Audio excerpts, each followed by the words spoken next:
Good evening, everyone. Myself, Kunal Singh Tehlan, Senior Executive Officer, Digital Accounting and Assurance Board, ICAI, and I'll be your moderator for this event. Honorable Chairman DAB, CA Charanjot Singh Nanda ji, respected Secretary DAB, CA Ahmed Gupta ji, eminent faculty members, Dr. CA Durgesh Pandey ji, CA Uday Kulkarni ji, distinguished audience, and my colleagues. On behalf of DAB ICI, I welcome you to the webinar on overview of forensic accounting and investigation standards. I'm proud to inform you that Institute has recently launched revised compendium of forensic accounting and investigation standards on 1st July 2023. These standards have now been mandatory for all ICI members with effect from 1st July 2023. To help members better understand these standards, the Institute has also launched implementation guide on forensic accounting and investigation standards. The purpose to organize this webinar is just to spread awareness and information about the importance of forensic accounting and investigation standards. Now, without taking much time, I would like to introduce a dynamic personality, a powerhouse of knowledge and experience, our own chairman, CA Charanjot Singh Nanda ji. Apart from chairman of DAB, Nanda ji is also chairman of Committee on Financial Markets and Investors Protection, ICAI. He is also chairman of Committee on Information Technology of South Asian Federation of Accountants. He is also vice chairman of Board of Internal Audit and Management Accounting, ICAI. He is senior most Central Council member of ICAI. I have short of words to give his introduction. So I just request him to enlighten us with his words of wisdom. Over to you, sir. Thanks a lot, Kunalji. My compliments to Durgesh Pandey, the learned speaker of the day, Shri Uday Kulkarni, the learned speaker, Amit Gupta, the secretary, technical support Ayaz, and all participants who have come here to go home enlightened. Ladies and gentlemen, it's a proud moment for us. First time in the globe, we have come with 23 forensic standards. And not only standards which have been mandated to be compulsory. From 1st July 2023, we have come out with an implementation guide outlining guidance on each and every standard. 30 members, 20 groups worked for more than 2.5 months to provide guidance on each and every standard. That guidance was taken to the examining committee. The examining committee with a blend of senior people from industry as well as from the practice ground sat down and created a world-class document, which was later vetted by the review committee comprising of people at top positions. And then it went through 3 legal reviews. And then the implementation guide was released for public. It is there at the website. The revised standards which are mandatory from 1st July along with the implementation guide is now available for membership at large. We want to percolate, we want to make our members aware of these standards. The courts in India are now quoting these standards. So moving in this direction, we have thought that we should have larger benches, larger discussions, larger outreach programs, seminars, workshops, webinars. And in this step, we have today's webinar. The 2 best speakers who have been involved right from day one with the board and framing of these standards, Durgesh Pandey and Uday Kulkarni are here. So ladies and gentlemen, I won't take much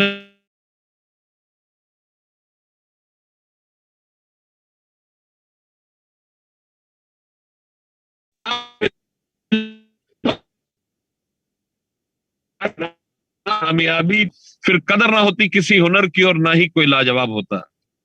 The English version is that if we got competence in charity, then no one would have been appreciated and no one would have been outstanding. So ladies and gentlemen, today we culminate an era of hard work to present before you the forensic standards and the implementation guide. The word and the profession is open for you.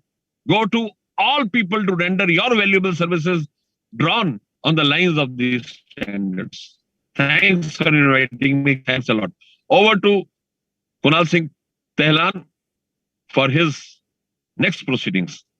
Kunal, the dice is all yours. Thank you. Thank you, sir. Thank you very much for your magical words and sharing your valuable knowledge. And I also thank you for giving me the opportunity for becoming a moderator of this webinar. Thank you, sir. Now, I would like to call our first speaker, Dr. C.A. Durgesh Pandey. I just want to introduce him. He is first PhD in forensic accounting and from prestigious National Forensic Science University, India, which is of national importance under the Ministry of Home Affairs, Government of India. He is a chartered accountant and practices in the domain of financial crime investigation. He is DISA ICAI. He has also completed forensic accounting and fraud prevention course from ICAI. He is also certified fraud examiner from ACFE USA. So over to you, our first speaker, C.A. Durgesh Pandey, Dr. C.A. Durgesh Pandey. Thank you so much, Kunal. And as always, I wish I could clap and how do I say, in Hindi we have CT maar sakte the. I could have whistled to what Nandaji said. As always, and as Kunal said, his words are magical, excellent motivation, and probably, I hope our audience who are watching us now, who will be looking at the video, they'll realize as to how much effort has gone and probably how much effort the chairman, our honorable chairman, has put in to ensure that we come up with such a fine document in a record time, despite not compromising on a quality for an inch. In fact, when we had discussion, I always used to say that Nanda sir बहुत difficult है, timeline बहुत strict है, बोले आप अपना काम करो, आप चिंता मत करो, you please do your work, don't worry, we will not be compromising on the quality. I am really very happy that we have come up with such an excellent document which has gone through so many level of reviews and vetting. Kudos to the chairman under whose leadership we could produce, and I would be, I would be not be how do I say, do justice to myself if I don't thank the chairman for making us a part of this, coming up with such beautiful standards which are truly world class, first time on the globe, and these are excellent piece of standards. I practice in this domain, so probably these are one of the most helpful documents which we will be using. So there is always a selfish interest of mine that we'll be the earliest users of these standards. Thank you so much, Chairman Saab, once again for the opportunity. Always there, Durgesh Bhai. Your contribution has been immense. Great. Thank you, sir. Thank you. So, friends, let us now come to the technical discussions. I do have a presentation. In fact, the DAB has shared a presentation which we have prepared, a standard presentation which we'll be discussing so that we have uniformity of thoughts and uniformity of ideas. So we'll be discussing, all our discussion today will be based on those presentation. As it is said, the standards have become mandatory from 1st of July 2023. And then we have come up with, the board has come up with a beautiful set of document called as the implementation guides. The implementation guides will help you to understand and to apply the standards. If you'll see the implementation guides, you'll notice that there are so many examples. The authors of the implementation guides, which I am happy to say I was a part of the team, we have tried to cover almost all cases which we could think of and which we thought that it may create a little bit of doubt in the minds of the users. So we have tried to cover all types of scenarios in the implementation guides. The implementation guide is filled with examples. Now, quickly, let me share my screen.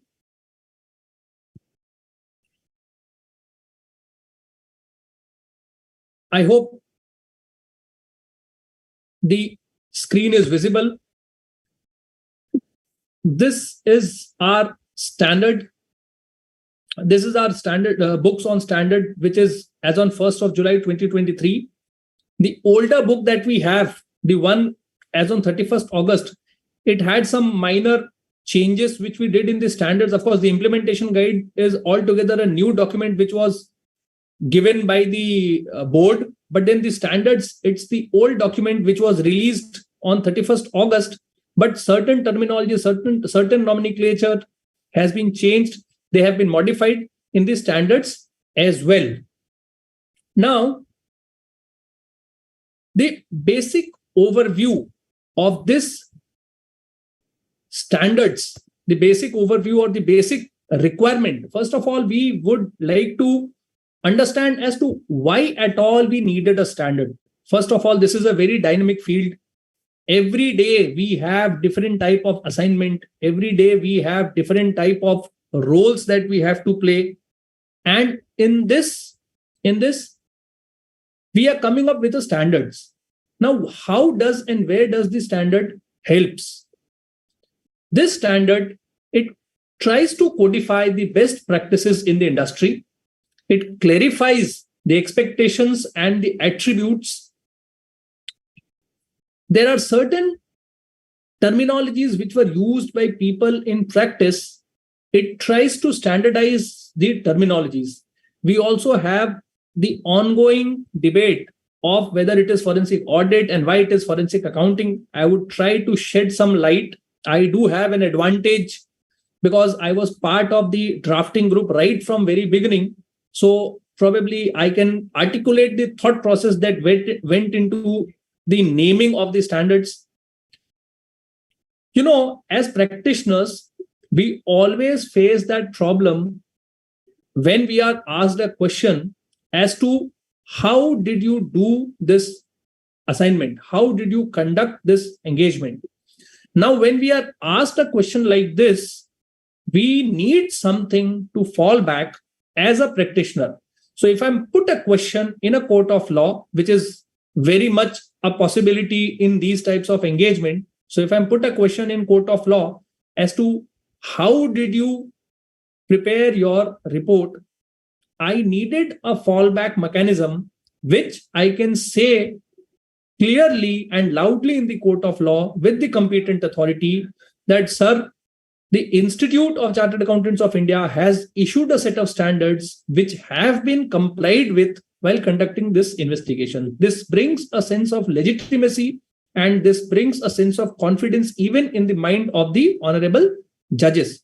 So that is the overall perspective. That is the overall perspective and objective of issuance of these standards. This will determine the minimum level of expectation that the user can have from the professional. Moving ahead, we have these 23 standards in which we have overarching document, preface. We have the preface. We have the overarching document contents of preface, basic principles, framework, certain key concepts. Then we have 200 series, which is the engagement management. 300 series is executing assignment. 400 series is specialized area. 500 series is reporting result. And 600 series is the quality. Now, as we discuss the first set of documents, which is the 000 series in the implementation guides. Now, let me quickly explain the difference that we have between the standards and the guides.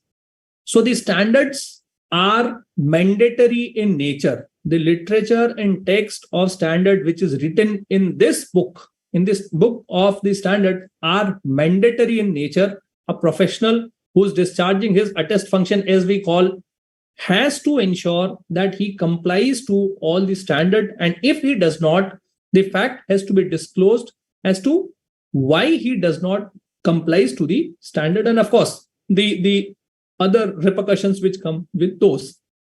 Okay. So the standard is mandatory. Now the implementation guide.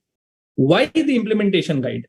The implementation guides are recommendatory in nature and they will assist the user to understand the contents of the standard and will help the professional to implement the standard. Considering the variety in the nature of engagement, considering the variety in the nature of the forensic engagement, it is very difficult to codify a particular set of procedures which should be applied to all sort of forensic engagement. Now, in order to overcome this, the standards are written on principle basis. So we call them principle-based standard. If you will see the literature of the standard, I don't think any standard exceeds more than 5 pages. In a book of size this, no standard exceeds more than 5 pages. So these are all principle-based standard. These are all what if, what will happen, what is to be done. They don't explain the how.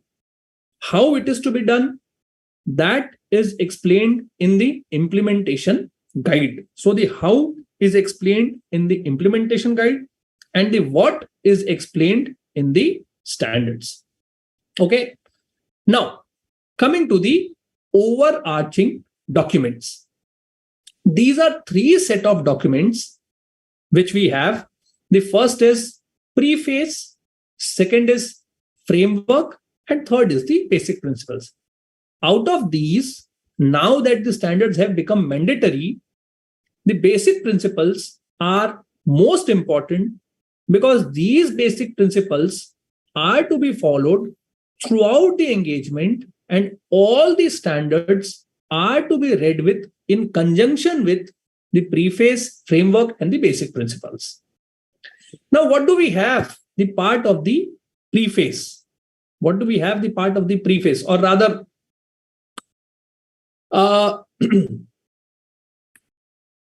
the preface will have introduction to the standards. The preface will have requirement, need, and introduction to the standard. The preface also has the process as to how the standards have been set. So first there was a study group, then it came to DAB, then it went to the council. Before that, there was exposure draft. Of course, I'm not talking about the multiple vetting that have been done at multiple levels. So there's a review committee, there's a legal committee, it has gone for legal vetting, and all these processes have been followed before publishing the standard. So the preface contains basically the process of issuance of the standards. Then comes the framework. Now, the framework explains certain key terms. It has definitions of certain key terms which are used throughout the standards. So the meaning of forensic accounting, engagement, litigation, investigation, professional, these terminologies are explained in the framework, and it establishes a context of what is coming in the standards. So each standard is divided into 6 parts. We'll see that in a later slide. Again, the basic principles. Now we have 10 basic principles in these set of standards. The 10 basic principles are bifurcated further into 2 parts, where 5 basic principles are for the attribute of the professional. What should be the conduct, thought process, and behavior of the professional. The other 5 principles are conduct principles, which are dependent for the engagement as to what should be the engagement, how the engagement should be proceeded with. Now, as I discussed, the preface explains the nature, that is mandate. As we said, these standards are mandatory to all ICAI members. After 1st of July, these standards are mandatory to all ICAI members who are engaged in forensic accounting and investigation engagement. Now, you would notice that under the introduction and scope para of each standard, the limitation is already included in the scope itself. So anything which is excluded from that particular standard is made clear in the very beginning in the introduction and scope para of the standard itself. As discussed, the implementation guide is always recommendatory. So the question of what is answered, what is expected, that is answered by the standards. The question of how, that is answered by the implementation guide. Now, we have few questions that whether the standard will be applicable for members, whether the standard will be applicable for other professionals. Of course, non-chartered accountant, the answer is no. Anything which is mandated by the institute is applicable only to the chartered accountant professionals and chartered accountant members. That is the mandate in the CA Act. Now, whether others will use it, yes, that of course is a thought process that others will be using this, and law enforcement agencies, competent authorities, courts, adjudicators, eventually they will be insisting that any engagement which is being conducted, they may follow the standard. That is, of course, a thought process that we have, that in future date, courts may insist and law enforcement agencies may insist that whosoever conducts the engagement, they may choose to apply these standards. That is an expectation. This is the standard setting methodology, which we have already discussed. And I understand, let us spend more time on the standard. So it is typically formation of study group, review of the draft by DAB, exposure draft open for 30 days, finalization submission to council, and then council approves the FAIS. Now, as we said, the framework of the forensic accounting compendium, the framework para in the overarching document, the framework part in the overarching document, that discusses a couple of things. If you'll see, there's a beautiful graphics on our left-hand side. We have the pillars. We have the definition, which is the roof of the house. We have the pillars as basic principles, key concept, standards, and the implementation guide. These are the pillars of the engagement, and everything rests on the code of ethics. It is amply made clear that the code of ethics applicable for the chartered accountants as approved by the council applies in these engagement as well. So it is ensured, it has to be ensured by the professional that whatsoever he does, everything complies to the code of ethics. Okay. Now, as I was telling, that we have certain definition, key definition in the framework. So the key definition, these key definitions are also explained in FAIS 110, but then the key definition which are used throughout the standard, they have been explained in the framework and the definition part for ease of use to the professional. So the two key definitions which we would like to understand is forensic accounting, investigation. So what do we understand by forensic accounting? I hope by now the institute is in process of disseminating this knowledge at a very large level, and by now a lot of people understand what is the mandate and what is the expectation from the forensic accountant. So typically, the word forensic has been taken from the Latin word forensis, meaning acceptable before forum. The definition here also tries to bring out the same essence, that is, forensic accounting is gathering and evaluation of evidence by a professional to interpret and report the findings before a competent authority. So the key words, if you see here, it is gathering and evaluating evidence, and to report the findings before a competent authority. Okay, and to report the finding before a competent authority. Now, if we look at the definition of investigation is a systematic and critical examination of fact, record, document for specific purpose. Okay, for specific purpose. Now, I see that we have few questions as well. I will try answering those questions as and when we discuss them. So, are the standard in line with the requirement of Indian Evidence Act? What is the need of the standard if they are compliant with the Evidence Act, which will anyway take precedence?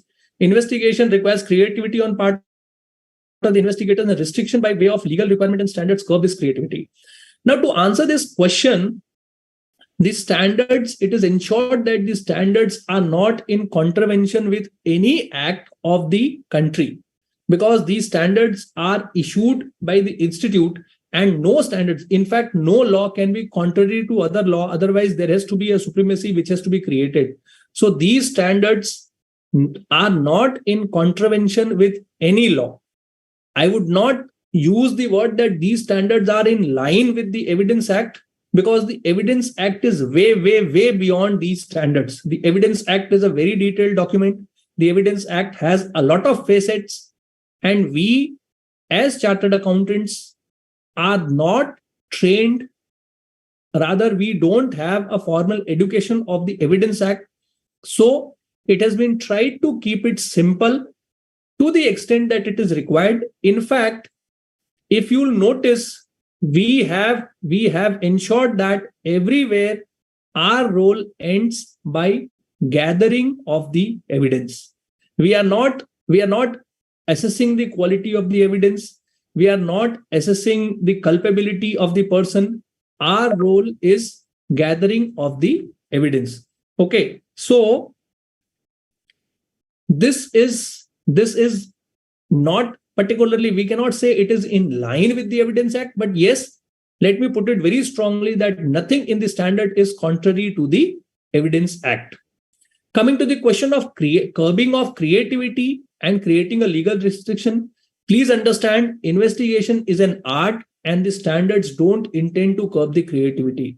Once we go to the application part, once we go to the actual working and conduct, you'll notice that the standards are open enough and they have given enough room to apply creativity. These standards don't intend to put a restriction. However, the idea is that whenever you are raised a question as to whether you have done this activity or whether you have done that activity, considering the diverse nature of the engagement, whether you have done this, whether you have done that, in a situation like this, the professional will have a fallback mechanism. The professional will have a fallback mechanism that these are the requirements as prescribed by the standards, and we have fulfilled these requirements. Okay, so that is to answer the question. There's also a question as to what is the difference in the method of conducting forensic audit with the method of conducting internal audit. First of all, let us go further and discuss that this practice is not called as forensic audit. Okay, this is called as forensic accounting. Let us not confuse and use the word forensic audit. Okay, let us not confuse and use the word forensic audit. Let us discuss that as we move further, that this practice, if you will notice, the entire literature of standard and implementation guide nowhere uses the word forensic audit. In fact, the presentation, if I may, let me pull the requisite slides. The presentation, we had a slide where the presentation categorically states that this will not be called as a forensic audit assignment. Okay, forensic audit is a misnomer. Forensic audit is a misnomer. We will not be calling this as a forensic audit. This is a forensic accounting engagement. Now, why the word accounting and not forensic audit? Forensic audit is something which gives assurance. Audit is something which gives assurance. Our standard 110 is also very clear in explaining the meaning of forensic audit, forensic accounting, investigation, and litigation support. Okay, so while in audit, it is the opinion of the auditor to give true and fair view.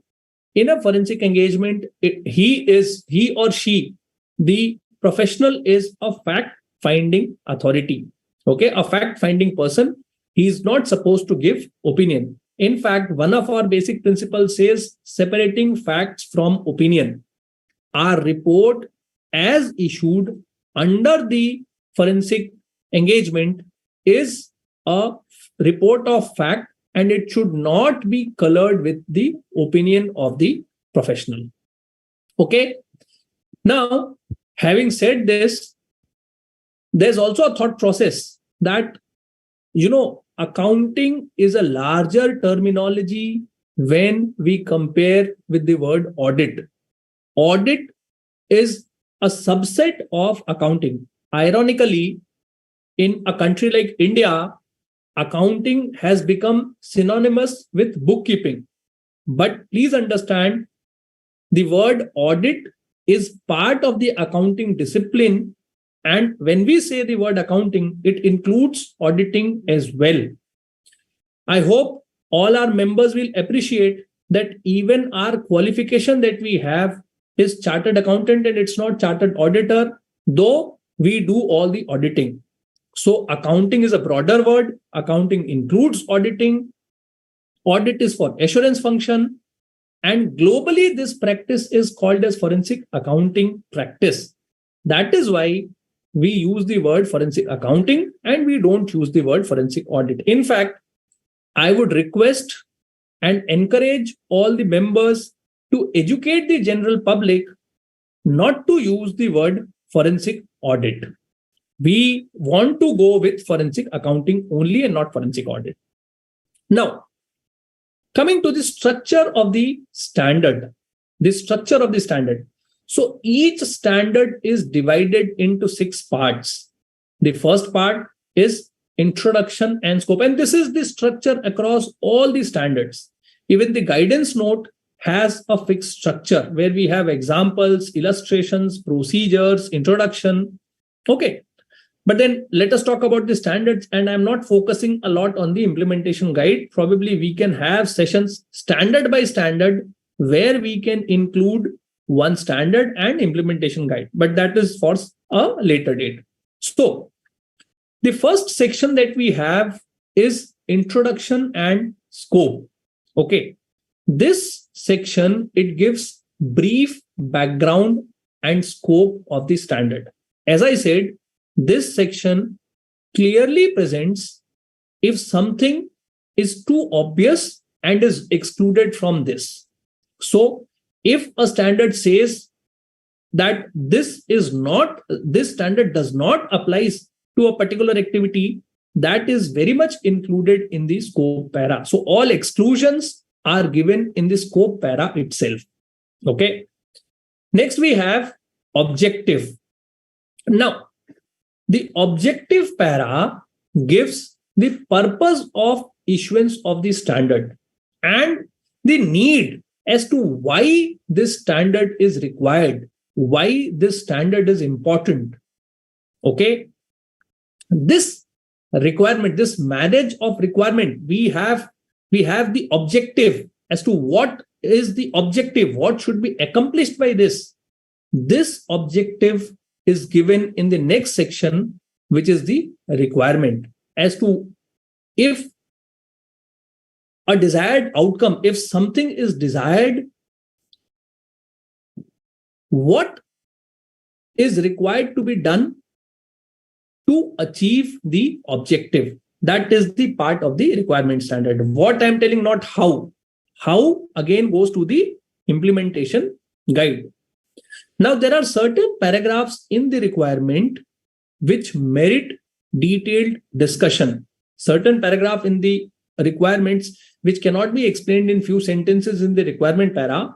So those paragraphs are explained in detail in the explanatory comments. So those paragraphs which require detailed elaboration and deliberation, they are discussed in the explanatory comments.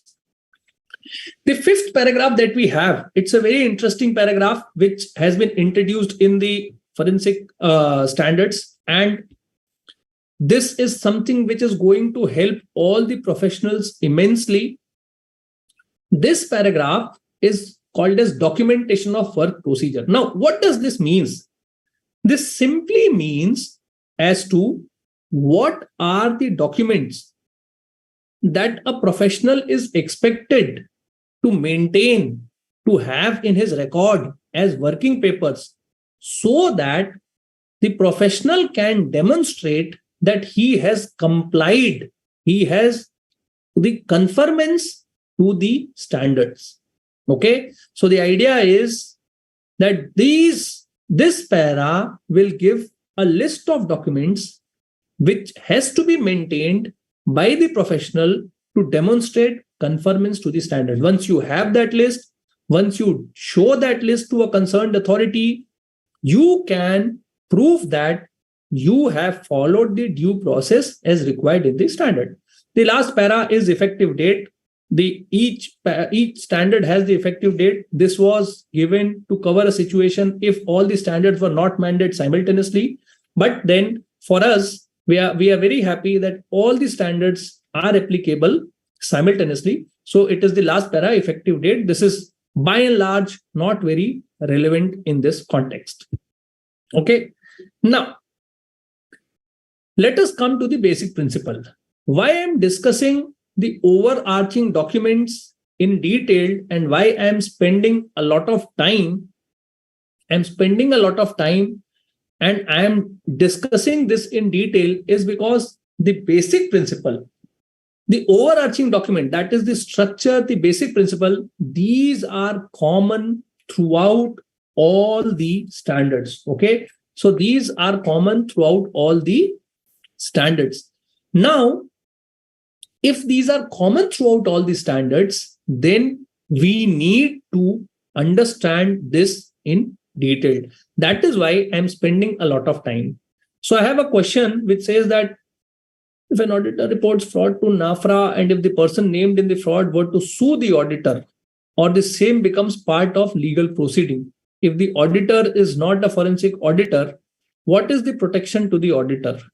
Does a report needs to be prepared in line with Indian Evidence Act before notifying NAFRA, or is he trained to be expert witness to face cross-examination lawyer? So it's a long question. It's difficult to comprehend. I'll just explain the essence. So whosoever has asked this question, the idea put forth is that if an auditor reports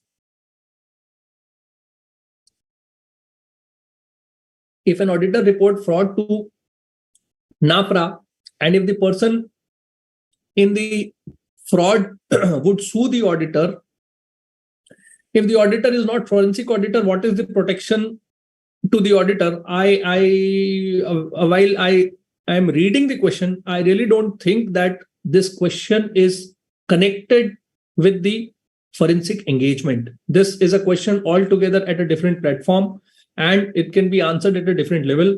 I really don't think that this is relevant answering here to face cross-examination with lawyer. I mean, cross-examination is a skill which is very much required for in forensic engagement.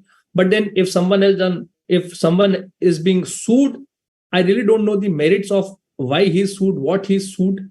And these standards are not created to protect a person when he's sued for his assurance engagement, as it is amply and clearly clarified that these standards are not applicable in an assurance engagement. These standards are only applicable in a forensic accounting and investigative engagement. Okay, so I hope this answers the question. Now, let us discuss the basic principles. As I said, I'll be spending some time in discussing the basic principles as well. So let us discuss the basic principles. And mind you, it is these basic principles which have to be kept in mind throughout the engagement and throughout reading all the standards. These basic principles are as basic and these are as strong principles that these will be applied to all the engagement, to all the standards, okay, to all the standards. So all the standards have to be read with in conjunction with this basic principle. In places where it is required and where it is essential, attempt has been made to elaborate also in the standard. Okay, now let us come to the first basic principle. And as I said earlier, the 5 basic principles are on the attributes of the professional, that is, they help to establish the credibility of the professional, and 5 basic principles are for the performance, that is, they establish the credibility of the engagement. Now, coming to the first basic principle, independence. Independence is not as such a new basic principle for chartered accountant. Independence is essential in the assurance engagement as well. And this concept becomes altogether more relevant here, because here it should be remembered that this is a dispute resolution process, and in a lot of situations, when you issue a report, that report will be used to either raise a dispute or resolve a dispute. So in all probability, the report may become a part of the dispute. So independence is very important. Independence has to be amply demonstrated, and neutrality in mind, neutrality in action, no influence of any of the party has to be categorically displayed in a forensic engagement. Okay. The next basic principle that we have is integrity and objectivity. Again, both these characteristics are not new to professionals. So integrity is integrity of mind, integrity in action. There should not be any conflict of interest. There should not be any conflict of interest. In fact, the guidance note has given certain situations which clearly demonstrate conflict of interest. So enough care should be taken that conflict of interest doesn't arise. At the same time, objectivity. What do we mean by objectivity? Objectivity is that when 2 professionals come to a conclusion, their conclusion should by and large be similar, because they are based on similar set of facts. It should not be subjective. It should not be opinionated. It should be objective. Okay. The next basic principle that we have is due professional care. Now, due professional care, as we have, due professional care is again not a new attribute. It is applicable in all other engagements that chartered accountants do. So due professional care, simply put, says that reasonable care should be taken by the professional, adequate attention should be given by the professional, certain rights. So, the professional should be cautious. The professional should be cautious while doing that, and he should exercise his best skill. That is covered in due professional care. Of course, conformance to professional standard is a requirement in due professional care. Now, the 4th basic principle that we have is confidentiality. Confidentiality is altogether more important in a forensic engagement. It is noticed many times, particularly for a practitioner like me, where most of our work come from prosecution, from law enforcement agency. Their confidentiality becomes of utmost importance. So we have to be very cautious about privacy. We have to be very cautious as to whom should we disclose, whom should we not disclose. These things become very critical. Confidentiality becomes very critical. This, I would also like to extend that the IT assets in a firm where the professional is practicing in this domain has to be robust so that there should not be any data leakage, there should not be any data breach, and enough caution should be exercised to maintain the confidentiality of the client. The last attribute that we have for the professional is skill and competence. Please understand that most of the engagement that we do is dependent on multi-dimension, is dependent on multi-discipline and multi-dimension. So there's no engagement that you do which does not involve law. Whereas we say that we are not, I mean, it is the truth. We claim that we are not experts in the Evidence Act. We are not expert in the Criminal Procedure Code. We are not expert in the Indian Penal Code. A basic understanding of the Evidence Act, a basic understanding of the Information Technology Act, something like a certificate under Section 65B, which is part of the Evidence Act. These things at bare minimum are important for the professional to know. Okay, so the professional has to have appropriate skill and enough competence to do the engagement, to complete the case. That is meant by skill and competence. Let us come to the next basic principle, contextualization of situation. Now, what do we understand by the contextualization of situation principle? See, I'll tell you, in any engagement, it is the whole picture which has to be seen and not simply an isolated transaction.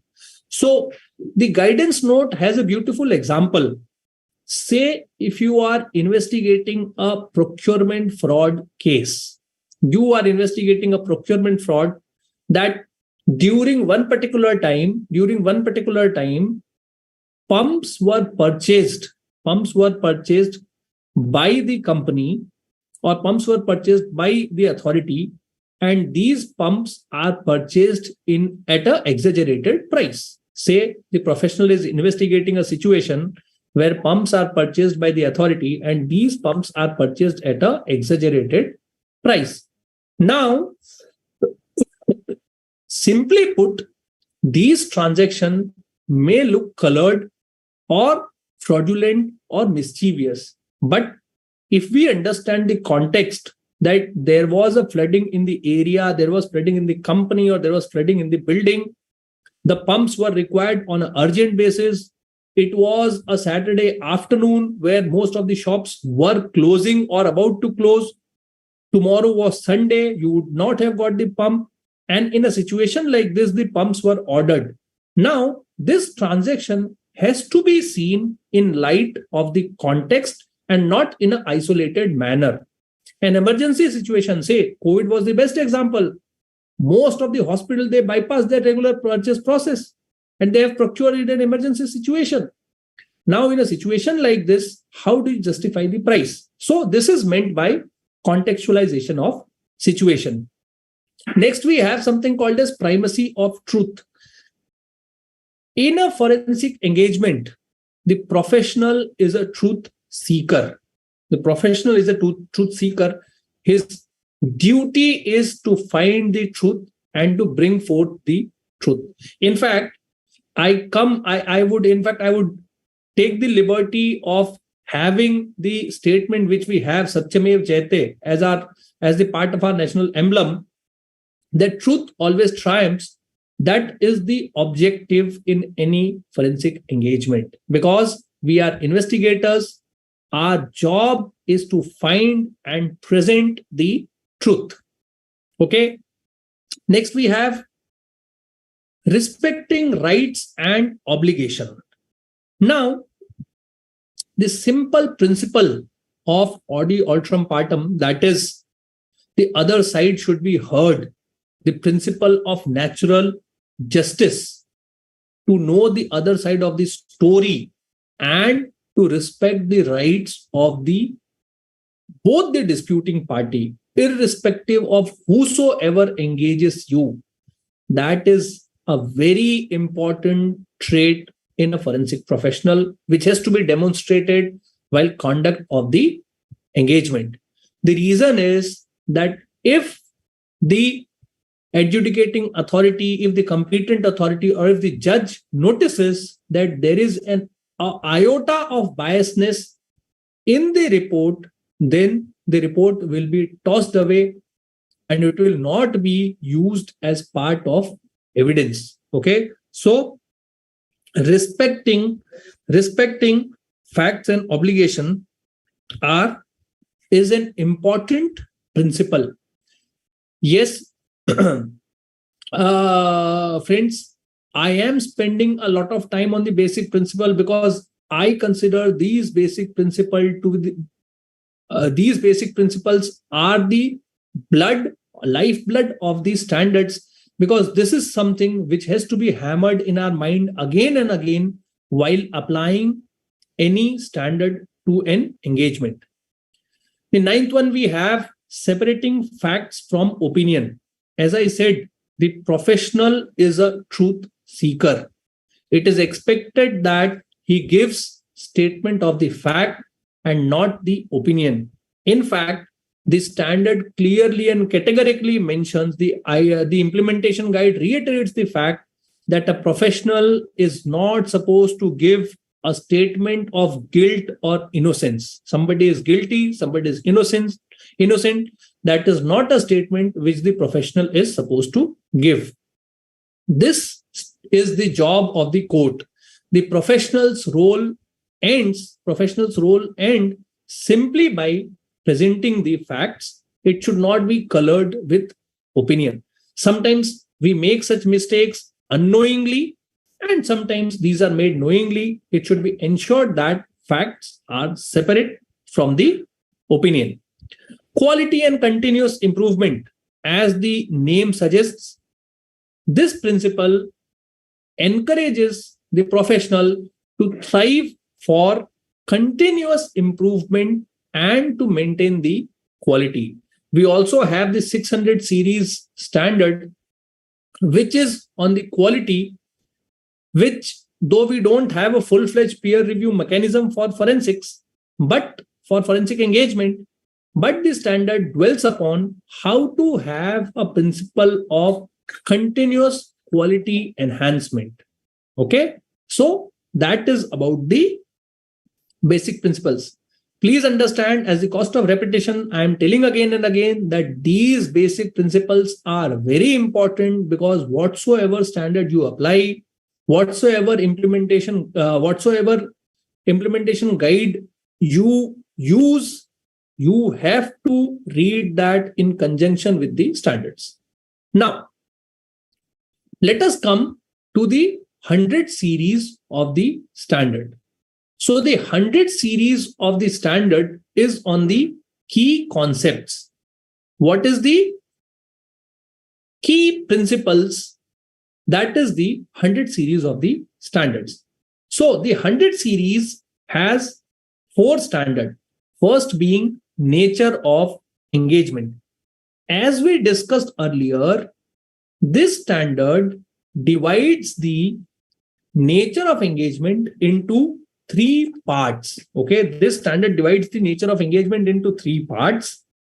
The first nature of engagement is called as forensic accounting engagement. The next one is investigation, and the third one is litigation support. Okay, so we have 3 types of engagement which is given by these standards. First being forensic accounting, next being investigation, and third being litigation support. Now, what is meant by forensic accounting? What is meant by forensic accounting? What is meant by investigation? And what is meant by litigation support? That we will be discussing. So, here, the difference between forensic accounting and investigation is more like, if we want to put an analogy, of course, this is not a perfect analogy, but then for the purpose of understanding, I am telling that difference is like financial standards, financial investigation and operative investigation. So in case of forensic accounting, it is usage of accounting skills. Okay. It is usage of accounting skill for the engagement. Okay. We have examples: financial statement manipulation, fund diversion or asset tracing, anti-money laundering. Okay. These are particularly the forensic accounting services. Okay. These are given in standard 110 para 4.2, and the nature of services is given in 210 standard 210 annexure 1. We have given a list. Even the implementation guide has a long list as to what type of service will qualify in forensic accounting, what type of service will qualify in investigation. So we said usage of accounting skill. Forensic accounting aims to highlight any accounting or legal violation, regulatory deviation, contractual breach. The focus area is critical examination of transaction, fund balances with books of accounts. Whereas investigation is a broader term and it can include a lot of things. Say insurance claims, ethical code of conduct violation, whistleblower complaints, asset theft, bribery, corruption. Now, though at the end they do use some sort of accounting skills, but they are not forensic accounting engagement in nature. So the purpose of the investigation is to examine the facts and circumstances, gather the evidence, and to prove or disprove the hypothesis. Now, what is this hypothesis? This we'll be understanding when we discuss the 140, standard number 140. Okay. The third area which we have, as we said, we have three areas. The third area which we have is called as litigation support service. Now, what do we understand by litigation support service? Litigation support service is typically a job of a paralegal where the paralegal helps to gather, discover, present the evidences in a court of law. Now, there are a lot of engagement which stem out of court of law's decision. So if the professional has to give a testimony before the competent authority based on the forensic accounting expertise, or if the professional has to help someone for resolution of legal dispute, the matter is already under adjudication. If he has to provide testimony, then such services fall under the litigation support service. Okay. Let us come to the next standard, 120, fraud risk. I hope you all are with me.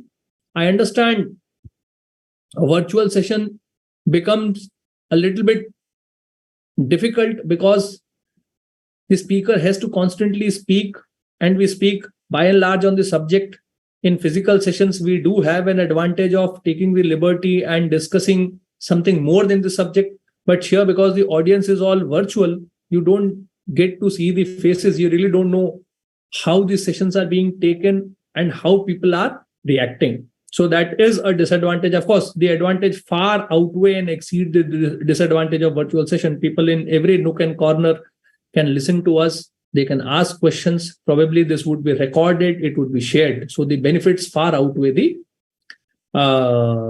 disadvantages. Yes. Now, the next standard, as we discuss, fraud risk. What do we mean by fraud risk? So not all transactions, not all, facets of the fraud are equally important. So what is the purpose of this standard? This standard says that fraud indicators, and mind you, beautiful set of fraud indicators are given in the implementation guide. A detailed list is given in the implementation guide, where the fraud indicators are explained, that all the fraud indicators needs to be understood to prioritize the work. As I said, you have to start with a plan, you have to start with a thought process. So you'll do basic risk assessment and identification to prioritize your work as to which should be done first, how much resource should be allocated on something, and whether at all you should accept the work or not. So there is reputational risk involved, there is risk of bad name, there is risk of receipt of remuneration. If the company is going bust, if the company is going bankrupt, who assures the remuneration? All these risks needs to be assessed by this standard. At this juncture, I would also like to say that there is ample research which has said that fraud is always hidden. So fraud is intentional. At the same time, efforts are put in to conceal the fraud by the fraudster. So the fraudster puts a lot of effort to hide the fraud. Now, when I say this, our audit procedures, our audit that we do, they are not the traditional audit assurance which I'm talking about. The audit procedures are not designed to find frauds, because fraud is deliberate and intentional. So unless and until someone points out that this particular area may be susceptible to fraud, or there is a fraud ongoing, it's very difficult to detect a fraud merely by applying our typical audit procedures. Again, we do have something sampling, because most of our audits are based on sampling. Now, sampling technique, the technique of sampling, if applied in a forensic engagement, it will not be giving the desired result. So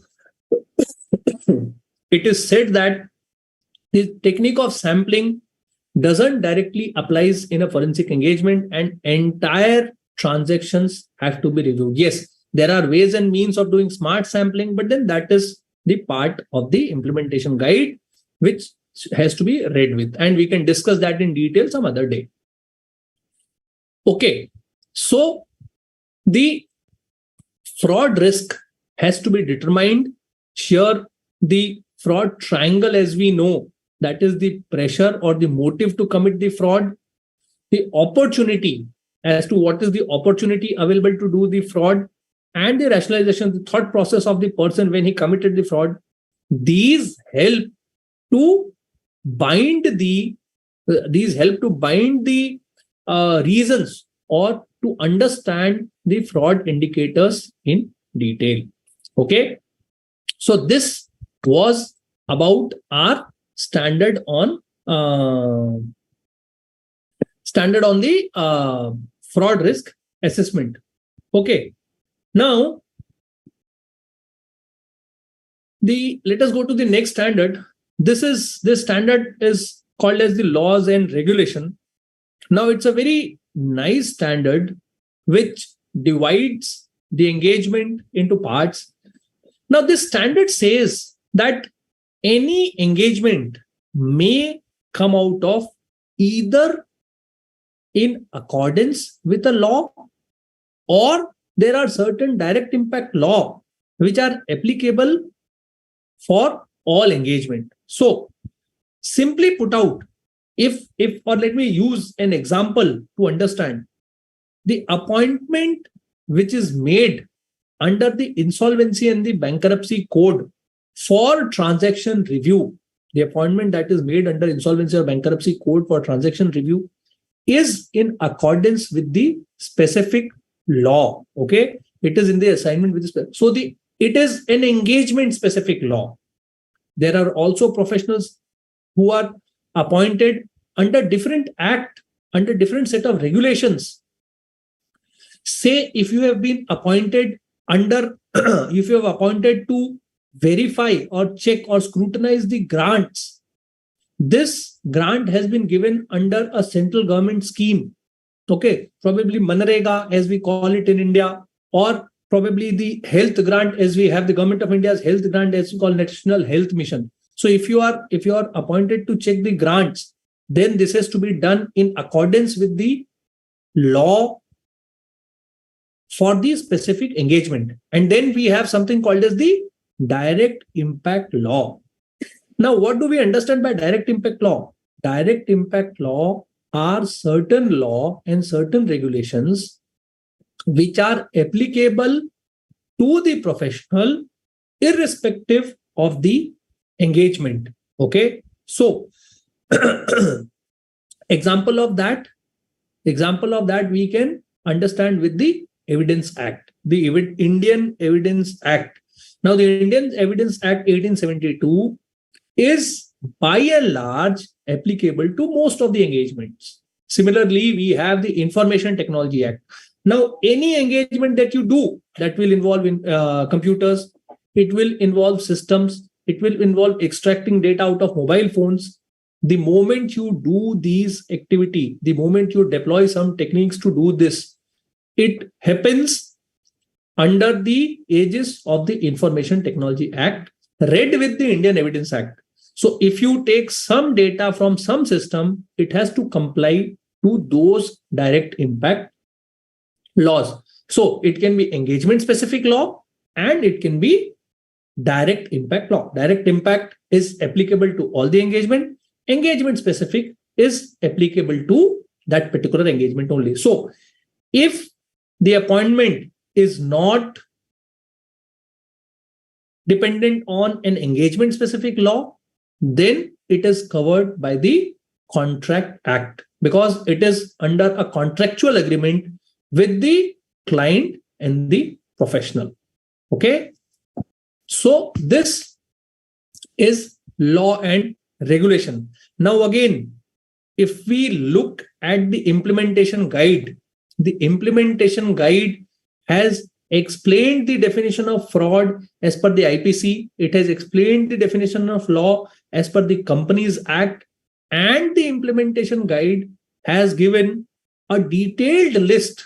The implementation guide has given a detailed list of the possible sections of the direct impact law which may be applicable in most of the forensic engagement. So acts like the Indian Penal Code, the Indian Evidence Act, Prevention of Money Laundering Act, Information Technology Act, Prevention of Corruption Act, Arbitration and Reconciliation Act, Foreign Corrupt Practice Act, Indian Contract Act, Negotiable Instrument Act. There are almost, the list is almost of 21 acts with relevant sections which are given in the implementation guide. It is expected that a professional at bare minimum is aware of these sections of the relevant act which when he is investigating. So probably if you are engaged, say by a law enforcement agency, where your job is to find the money trail, you need to understand as to how you can gather the evidence, whether you have gathered the evidence would be admissible or not, because the expectation of the agency would be that the evidence that you gather should ultimately be capable of being used in a court of law. Again, as we say, the standards have been futuristic and they clearly and categorically, explicitly say that principle of natural justice should be given due importance. The principle of natural justice has been in a lot of talk after the recent Supreme Court decision, wherein the Supreme Court has said, Honorable Court has said that the borrower has to be given an opportunity before he is declared as willful defaulter. There's a lot of hue and cry and debate going on for that. But the court has just tried to emphasize the principle of natural justice, that one party cannot unilaterally unilaterally declare somebody as fraudulent. Okay. Now, let us come to the next set of standard, which is 140, applying hypothesis. Now, for a lot of people, this standard may be abstract and new, but please understand this is core or heart of a forensic engagement. What do we understand by hypothesis? So hypothesis, the concept of hypothesis is that when the professional starts the engagement, he starts with a provisional or unproven theory, a conjuncture, a thought process that this may have happened. How, what, why, where, when, certain assumptions for these questions. And it is these questions, it is these hypotheses, it is these questions which has to be validated, which has to be checked, and evidence has to be discovered. Okay. So evidence has to be discovered for these questions, and these evidence, when gathered, when discovered, when presented, these evidence should come out in the report. So gathering of evidence is important. I'm sorry to use evidence gathering and evidence discovery in the same breath. Our role is gathering of evidence, and evidence discovery becomes a very broad term. Okay. So our role is gathering of evidence. As I said, the hypothesis created should be broad, flexible, so that new idea can come. And this hypothesis helps the professional to come to the conclusion of the modus operandi, of the amount involved. It probably, the purpose is to either prove, not prove, rather prove, disprove, or not prove the hypothesis or the theory which is formulated. At this juncture, it is also important to understand the biases. So while framing the hypothesis, the knowledge of biases is also important. So something like authority bias, where a person tries to convince his superior authority. Then we have something like confirmation bias, where the person is inclined to confirm whatever he already has, or rather whatever he knows. Okay, then we have availability bias. The person tries to confirm based on what is available. Okay, then he should not be selective, and it should not be based on perceptions. These biases, my personal belief and my personal perceptions, should not play a role in the investigation. I have to be objective. That is why I say we have to go to the basic principle always. I have to be objective. Okay. Now, coming to the 200 series. The 200 series, very quickly, I'll try to finish. If I'll just request the moderator or the technical person, whosoever is there, that if we have questions, please keep on posting. I tried to answer 4 or 5 of them which were posted. If you have more questions, please take a pause and put the question so I can discuss them while I'm doing, because it's already 7:15. I see my other colleague also here. So in the next 10-15 minutes, I'll explain these 4 or 5 standards. These are engagement management standards. So the engagement management standards are mostly on how to manage the engagement. So it starts with objective, to understand the objective as to whether the objective of the engagement comes into forensic accounting, investigation, or litigation. Then the next we have engagement acceptance and appointment. How to accept the engagement. We have to have an engagement letter. In case of law enforcement, we have to have an appointment. 230 is using work of an expert. In most of the cases, it is noticed that the professional alone cannot provide an opinion. So he has to use work of an expert. Next, we have engaging with agencies. A lot of cases come from law enforcement agencies. For people like us, 90% of forensic business comes from, rather 80% of the forensic business, volume-wise, not value-wise. Volume-wise come from the law enforcement agencies. So it is altogether a different ballgame to work with the agencies. They have their own style, mannerism, protocol, type, pressure, expectation. So this standard tries to cover the engagement with the agencies. And last standard in the series is communication with the stakeholder. Now, let us quickly dive into this, whatever we have, these standard. So the first one is engagement objective. So it is requirement of the professional to understand the purpose of the engagement, because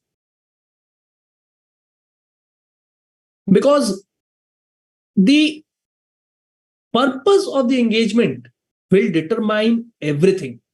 What is expected from the engagement?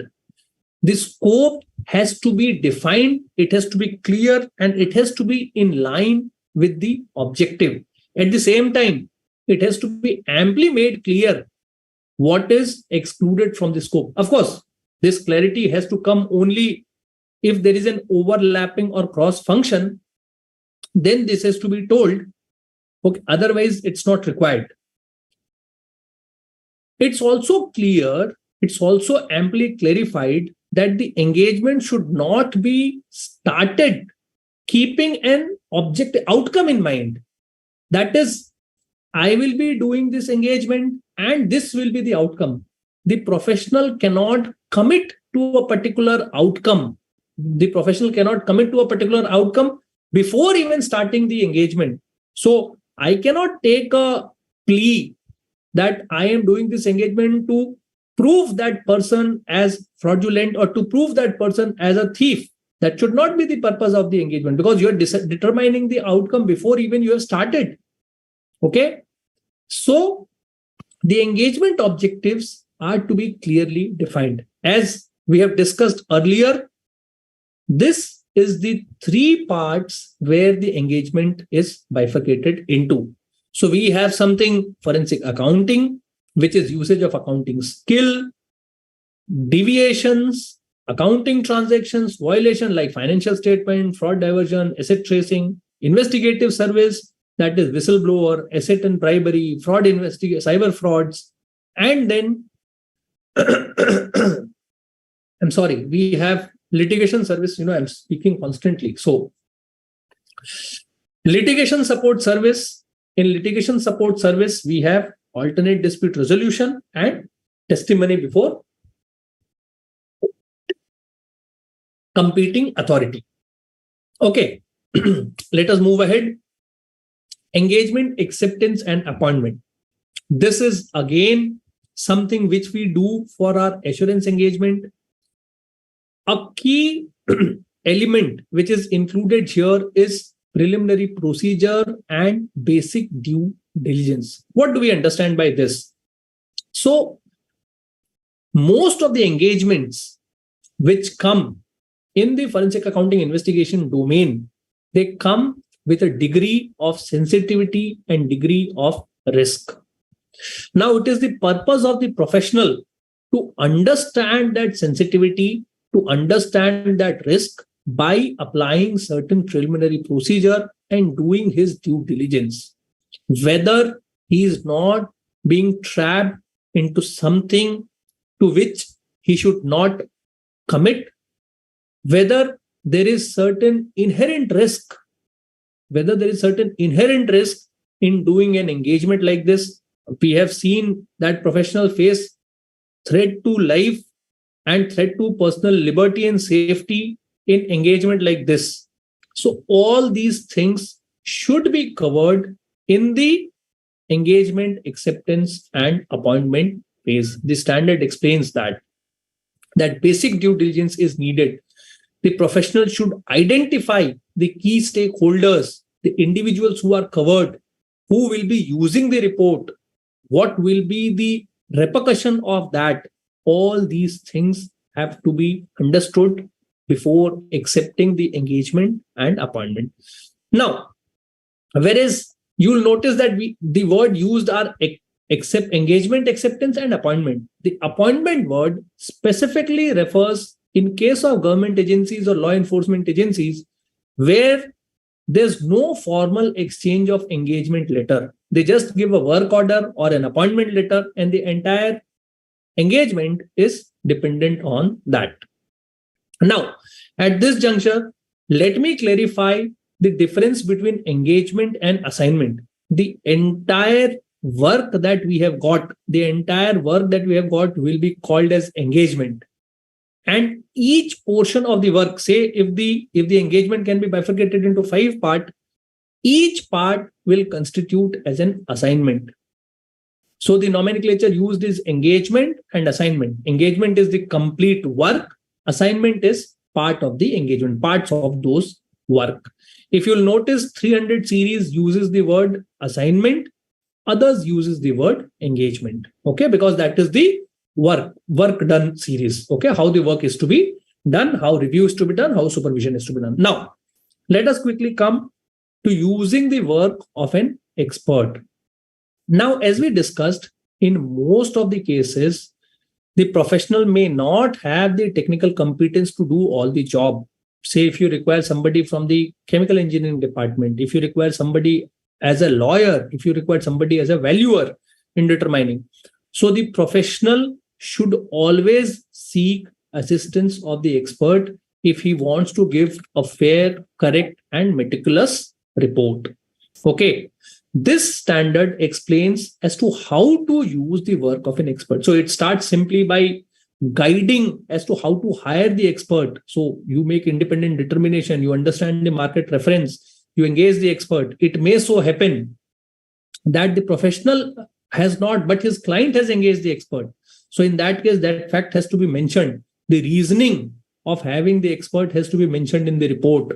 And it goes without saying, the conclusion or the report of the expert has to be mentioned in the report. If the professional chooses not to include the work of the expert, then the reasons for not including the work of the expert should also be explained as a best practice. So qualification, credentials, market ref, conflict, all these things are very basic, which the professional should check before appointing an expert. Okay. It's also very important to maintain the working papers. So typically, the expert may want to retain his working procedures by himself. It's ideal if the professional has a copy of the working procedure or the original, whatsoever is possible. If not, the professional should have an agreement with the expert so that his working papers can be called for whenever required for production in court of law. But it is clarified here that the ultimate responsibility for the engagement lies with the professional and not the expert. Okay, it is the professional who's signing the report. So the ultimate responsibility is on the professional and not on the expert. Okay, we come to 200 series 240, engaging with agencies. Now, as I said, when we say agencies, we include law enforcement agencies, like we have the CBI, Enforcement Directorate, Economic Offence Wing, and we have regulatory body like SEBI, IRDA, RBI. Such bodies are called as agencies. Please understand, courts are not included in this standard. They are included in testifying before the courts. Okay. But then if the court appoints the investigation work, probably all these standards have to be kept in mind. Now, a lot of work is done for the agencies, where the agencies appoint the professional. Here, scope, objective, procedures are altogether more important because the agencies have, as I said, their own mannerism, nature, work, mandate. Of course, the act under which such agency is constituted, the objective of the agency, it is very important to understand the reason. Independence, integrity, objectivity, and confidentiality, they become altogether more important because public interest is involved, huge amount of money is involved. So the responsibility cast on the professional becomes very large. The concept of due professional care becomes altogether more important in a situation like this. So the professional should take appropriate care when he is engaged by the agency. The standard explains all these facts. This is the list of the agencies and the regulatory bodies which you can refer. Now, we come to 250, the last standard in the 200 series, and probably this is the last standard that I am discussing, because the next part will be taken by my co-speaker Uday bhai. So let us quickly discuss this and we close. So we have communication with stakeholder. This is the FAIS 250. This standard identifies two classes of stakeholder. The primary stakeholder, one who appoints the professional. The other stakeholder, all other than primary stakeholder, are covered under other stakeholder. Now, the standard clearly distinguishes and establishes a responsibility on the professional to communicate with the primary stakeholders directly, without any medium or without any person in between. Now, why do we need to communicate with other stakeholders? The standard also guides, and it says that in order to execute the function efficiently, the professional may have to talk to other stakeholders. He may have to communicate with the other stakeholders. What is the communication? How the communication is to be done? This is also part of the standard. So the communication protocol, who should be contacted, when should be contacted, how should be contacted, where he should be contacted, all these protocols should be defined in the engagement letter by virtue of this standard. What information can be disseminated, what information cannot be disseminated, that broad idea should also be there. This standard again classifies the content into two parts. As the contents, as in what should be communicated. The contents is classified into two parts, something called as essential matters and something called as significant matters. Now, what do we mean by essential matters and significant matters? And we have a long list, indicative list of essential matters and significant matters to guide the professional. Essential matters are something which the professional has to communicate, whereas significant matters are matters which the professional may communicate depending on the situation. He will exercise his best judgment. Okay. The standard amply clarifies that media discussion, public discussion, appearing on a talk show for particular case, all these things should be avoided by the professional. So it's not prohibited, but it should be avoided. It should be avoided to imbibe a sense of neutrality and to show objectivity. Okay. We have examples of essential matters and significant matters. So something which endangers the execution of the engagement, something like the scope and the methodology, the law and the regulation, something which you cannot move forward without communicating, those will come under essential matters. But the professional may choose based on his professional judgment as to whether lack of cooperation. How do you define lack of cooperation? Whether the delay is being because of the professional or because of the client or because of the other stakeholder not providing the information. Probably there may be a conflict of interest. The chain of custody, the professional is very sure that if I gather this evidence, the chain of custody will be broken. Such situation will come under significant matter and the professional shall communicate that as a significant matter. With this, we complete the 200 series, and probably I see our next speaker, CA Uday Kulkarni, has started his video. Probably he is not in the frame. Uday bhai, if you can adjust your camera, or you can sit on the other side because you're not in the frame. Yeah, actually, Durgesh, right? it's a bit difficult because it is having some remote connections to be done. So I probably will switch off the cameras. It's okay. I mean, so this was my portion. The next section will be discussed by our next panelist, Uday Kulkarni. And I don't know if we have the host. I don't see more Sir, questions in the chat box. thank you very much, Yeah, Durgesh so sir. We Kunal, over don't to have you. we, Thank we you. don't have any more questions. Thank you very much for taking time from your busy schedule, and the session was wonderful. And thank you for being an important pillar of the group which has developed forensic accounting and investigation standards, sir. Hope to see you soon, sir, for the next initiatives of DAP. Thank you. Thank you. Now I like to introduce our next faculty, CA Uday Kulkarni ji, who is a practicing chartered accountant with more than 25 years of experience. He is a certified internal auditor. He is a certified information system auditor from CISA. He is also an insolvency qualified insolvency professional. He has completed digital forensic course. His focus area are information system audit, cyber security, forensic audit, and IBC advisory. Now I request CA Uday Kulkarni ji to take over the session.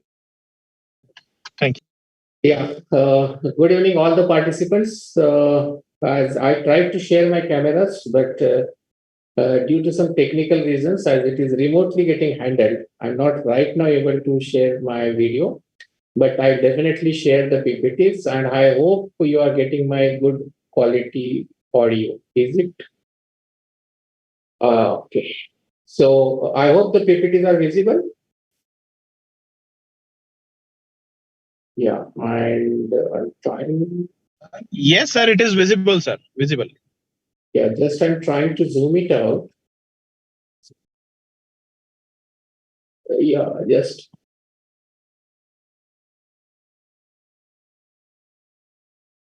a minute. I'm just adjusting the zoom part of that.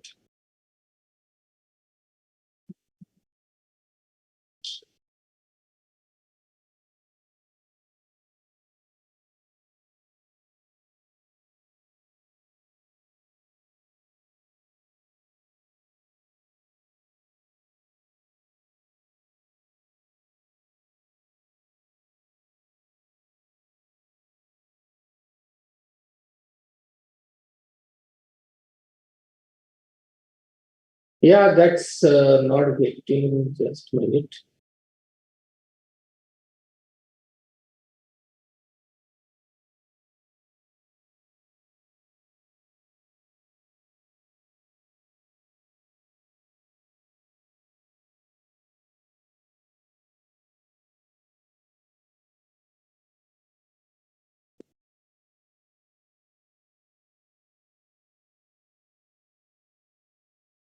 Okay.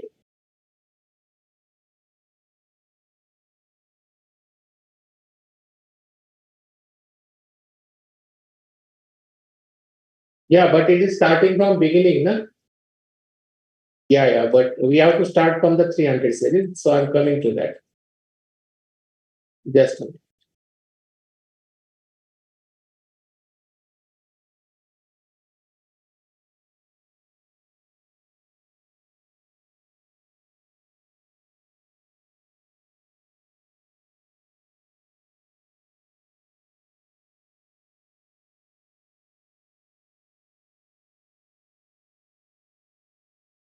Yeah, I think now it's okay. Is it okay? Is it visible? Is it all good?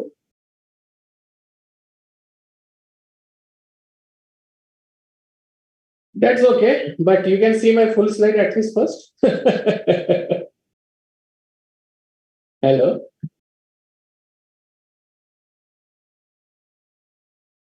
Okay, so it needs some. What about now? It's going for the first slide, right? Back.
Is it okay or still it is showing the next? Is it okay? It's perfect now? Okay. So all the participants, very good evening. Sorry for this technical thing because every time I have to adjust with the new devices and it creates certain technical issues. But nevertheless, uh, actually we are going to start from the 300 series. As if you look at the arrangement of these FAIS, forensic accounting and investigation standards, these standards are arranged in a certain series and it's certain sequences, right? So I think that have been explained by Durgesh Bhai also. So if you see the 100 series is explaining about the basic key concepts. Why this is important? Because the forensic may, as a professional, we may aware about the things or the key concepts which we are going to use while performing the forensic engagements. But for certain other stakeholders, certain key concepts may they are not well versed with. So the 100 series was concentrating about the key concepts. 200 series was about the acceptance of the engagement and then communication part of that, how to engage with the agencies. All these things were explained in the 200 series. And as I said, there is a logical arrangement. So it is a full set of standards which covers right from the key concepts up to the reporting. And it does not stop over that reporting part, but it also specifies how to improve the quality part of all these things. So all these are kept in mind while preparing or drafting the standards. So if you look at the 300 series, the 300 series is about an execution part of the engagement or the assignment. As Dukesh Bhai has already clarified about what is the difference between the engagement and the assignments. So this 300 series is specifically talking about the assignment part. So engagement could be a broader terminology and assignment, you can say the sub part of the engagement. So to give an example, the engagement could be an investigation of a particular, let's say the financial statements related fraud, right? So let's assume that in the financial statements, the sales are inflated and the forensic professional, we are not going to call ourselves as a forensic auditor, but we are going to call ourselves as a forensic professional. So while conducting the assignment where or on the broader stage, it is an engagement of investigation, how the financial statements were cooked with the inflated sales. So in that engagement, there could be number of small assignments. So you will have to deal with, how the sales were inflated, what the evidences you will have to gather to prove that whether the sales are inflated or not. Some part of that may be dealing with the digital domain. So you will have to gather the evidences about the recording part of that inflated sales in the digital domain with the use of certain ERPs or certain databases. That could be the another portion of that particular engagement. Third portion could be you'll have to apply the analytical tools because the data could be huge. So you'll have to first identify the suspicious transactions with certain red flags. And for that purpose, you may have to develop certain hypotheses on the basis of which you will have to, filter the data, formulate the data, and then you will have to pick up those transactions and then you will trace out the evidences to confirm whether those transactions are real one or the fake one. So all these three parts which I elaborated just now could be the part of the overall engagement, but we are calling it as an assignment. So here the 300 series, if you look upon here, the 300 series is talking about how we can execute the assignments, that smaller portion which we are talking about, a larger part, which is related to the larger part of the engagement. So we are here, as I rightly said by Durgesh Bhai, the 300 series is talking more about the assignment rather than the engagement. The smaller parts of the engagement where we are talking about and its execution part. So the first, of course, whenever we start any engagement or any assignment, we need a planning about that. But why the planning for the forensic assignment is different from the other types of the audit related planning? Because as a professional, as a chartered accountant, we are quite used to do a planning for the statutory audit. We are quite used to do the planning for internal audit. And we are used to do that because we are handling so many assignments. We may have the experience. Some of the internal or statutory audit assignments or their procedures are well set, right? So we are used to do the planning about that. But here in the forensic, see, there will be less chances, I can say, where you will find the repetitive nature of the same assignment. What do I mean to say? You will not every time get an assignment in the forensic, let's say, where the sales are inflated.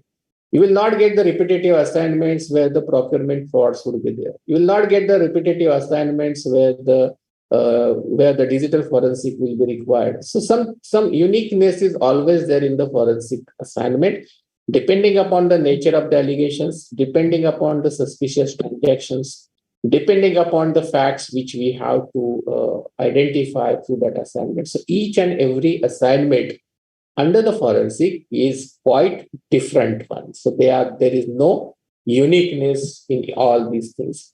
And that's why the planning for each of those assignments requires a different approach altogether. I hope you might have already discussed with the Durgesh Bhai that the nature of assignment or the nature of engagement. So there are three types of the engagement which we cover for the forensic. That is forensic accounting, forensic investigation, and the litigation support. So there could be a combination of one of two as an overall engagement. And under that, as I said, because if the forensic accounting is there, then the planning would be different. If the investigation is there, then the planning could be different. And in the litigation support, the planning could be different. So that's why, even though you will find that planning is must, because I can say that without planning, we cannot go ahead and execute the work. So planning is must. But what planning is required to do that? We have to first identify the nature of the engagement. Then we'll have to ability to break it down in the smaller part of the assignments. And then we try to plan about each and every assignment. What is planning? So we have to lay down the processes, what work procedures we are going to conduct in this assignment. So what is the basic things which we are going to conduct in the forensic? Most of the time, it is the asset tracing, funds tracing, evidences collections, whatever. I mean, I'm not talking here that planning is starting from with certain biased mind, because in many of the instances, I experienced that whenever the forensic professional approaches towards this forensic engagement or the assignment, they do have a certain biases. So some company is allocating you a forensic work, and then thereby saying that this type of fraud might have happened, and they are having certain doubts or certain employees. So in that case, when you are doing a planning, you should not have any biases, right? So you should not plan in a way that considering that, okay, wahan to fraud ho gaya hai, somebody is responsible for that, and all your work procedures are concentrating to prove that the fraud has taken place. It may be the false allegation. We never know. So keeping the neutrality in the mind, right? So without any bias, right from the planning stage, we have to take a stand that without any bias, we have to identify the facts and whatever the evidences are required, what work procedures, because ultimately asset tracing, funds tracing, or even the evidence collection, it requires the work procedures. And those work procedures, my participant friends, those are definitely different from the audit procedures. So here we have to differentiate what the procedures we are going to do or follow for collection of those evidences, right? And then while defining those procedures, what we should have a knowledge about. So we should have a knowledge about that particular business, understanding the business procedures, right? When we say that we have to understand the business, that means we have to understand the business processes, because without understanding the business processes, we may not able to identify the loopholes where the opportunity is coming for the fraudulent transactions. We have to identify the weaknesses. We have to identify the involvement of the digital domain into that, because in the most of the companies right now, all the business processes are digitally configured, right? So we should have that kind of an understanding of the IT environment. And the risk could be at anywhere. The risk could be at the business process level. The risk could be at the IT level. So when we are developing the work procedures, we have to concentrate about the fraud risk and the risk which could be there in all these processes or at the IT environment also. Probably we have to discuss because planning will give you the methodology. What is the outcome of the planning? Planning will give you the methodology. How can you are going to collect the evidences, what type of the evidences you will require, and how you are going to collect those evidences. So all this you will have to discuss with the stakeholders, basically the primary stakeholders who has appointed you. As I said, by understanding the environment, if it is typically IT environment in which you are going to collect the evidences, then you will have to deploy the technical experts, you will have to deploy the various technical digital tools to gather the evidences. And then accordingly, you'll have to assess what kind of skilled resources we may require for a particular assignment. Again, I would like to remind or repeat those things that every forensic assignment may be different one, and whatever the resources allocations will be required for those assignments will differ from case to case. So there is no set pattern that this pattern is applicable for all the forensic types of the engagement. Probably by handling all types of the forensic engagement and the assignments, you may then come across with the set patterns, but at the beginning, it may not be like so. So developing the methodology and deciding these factors, like how the technology things will be required, what tools will be required, how skilled resources will be required, and even that whether I may require and services from the expert, which is not within my team. So I will have to find out that answers, and then we'll have to prepare the set of documents which we can be able to communicate to the client, and whereby we'll set out all these methodologies or allocation of the resources. So that is the thing which we'll do in the plan.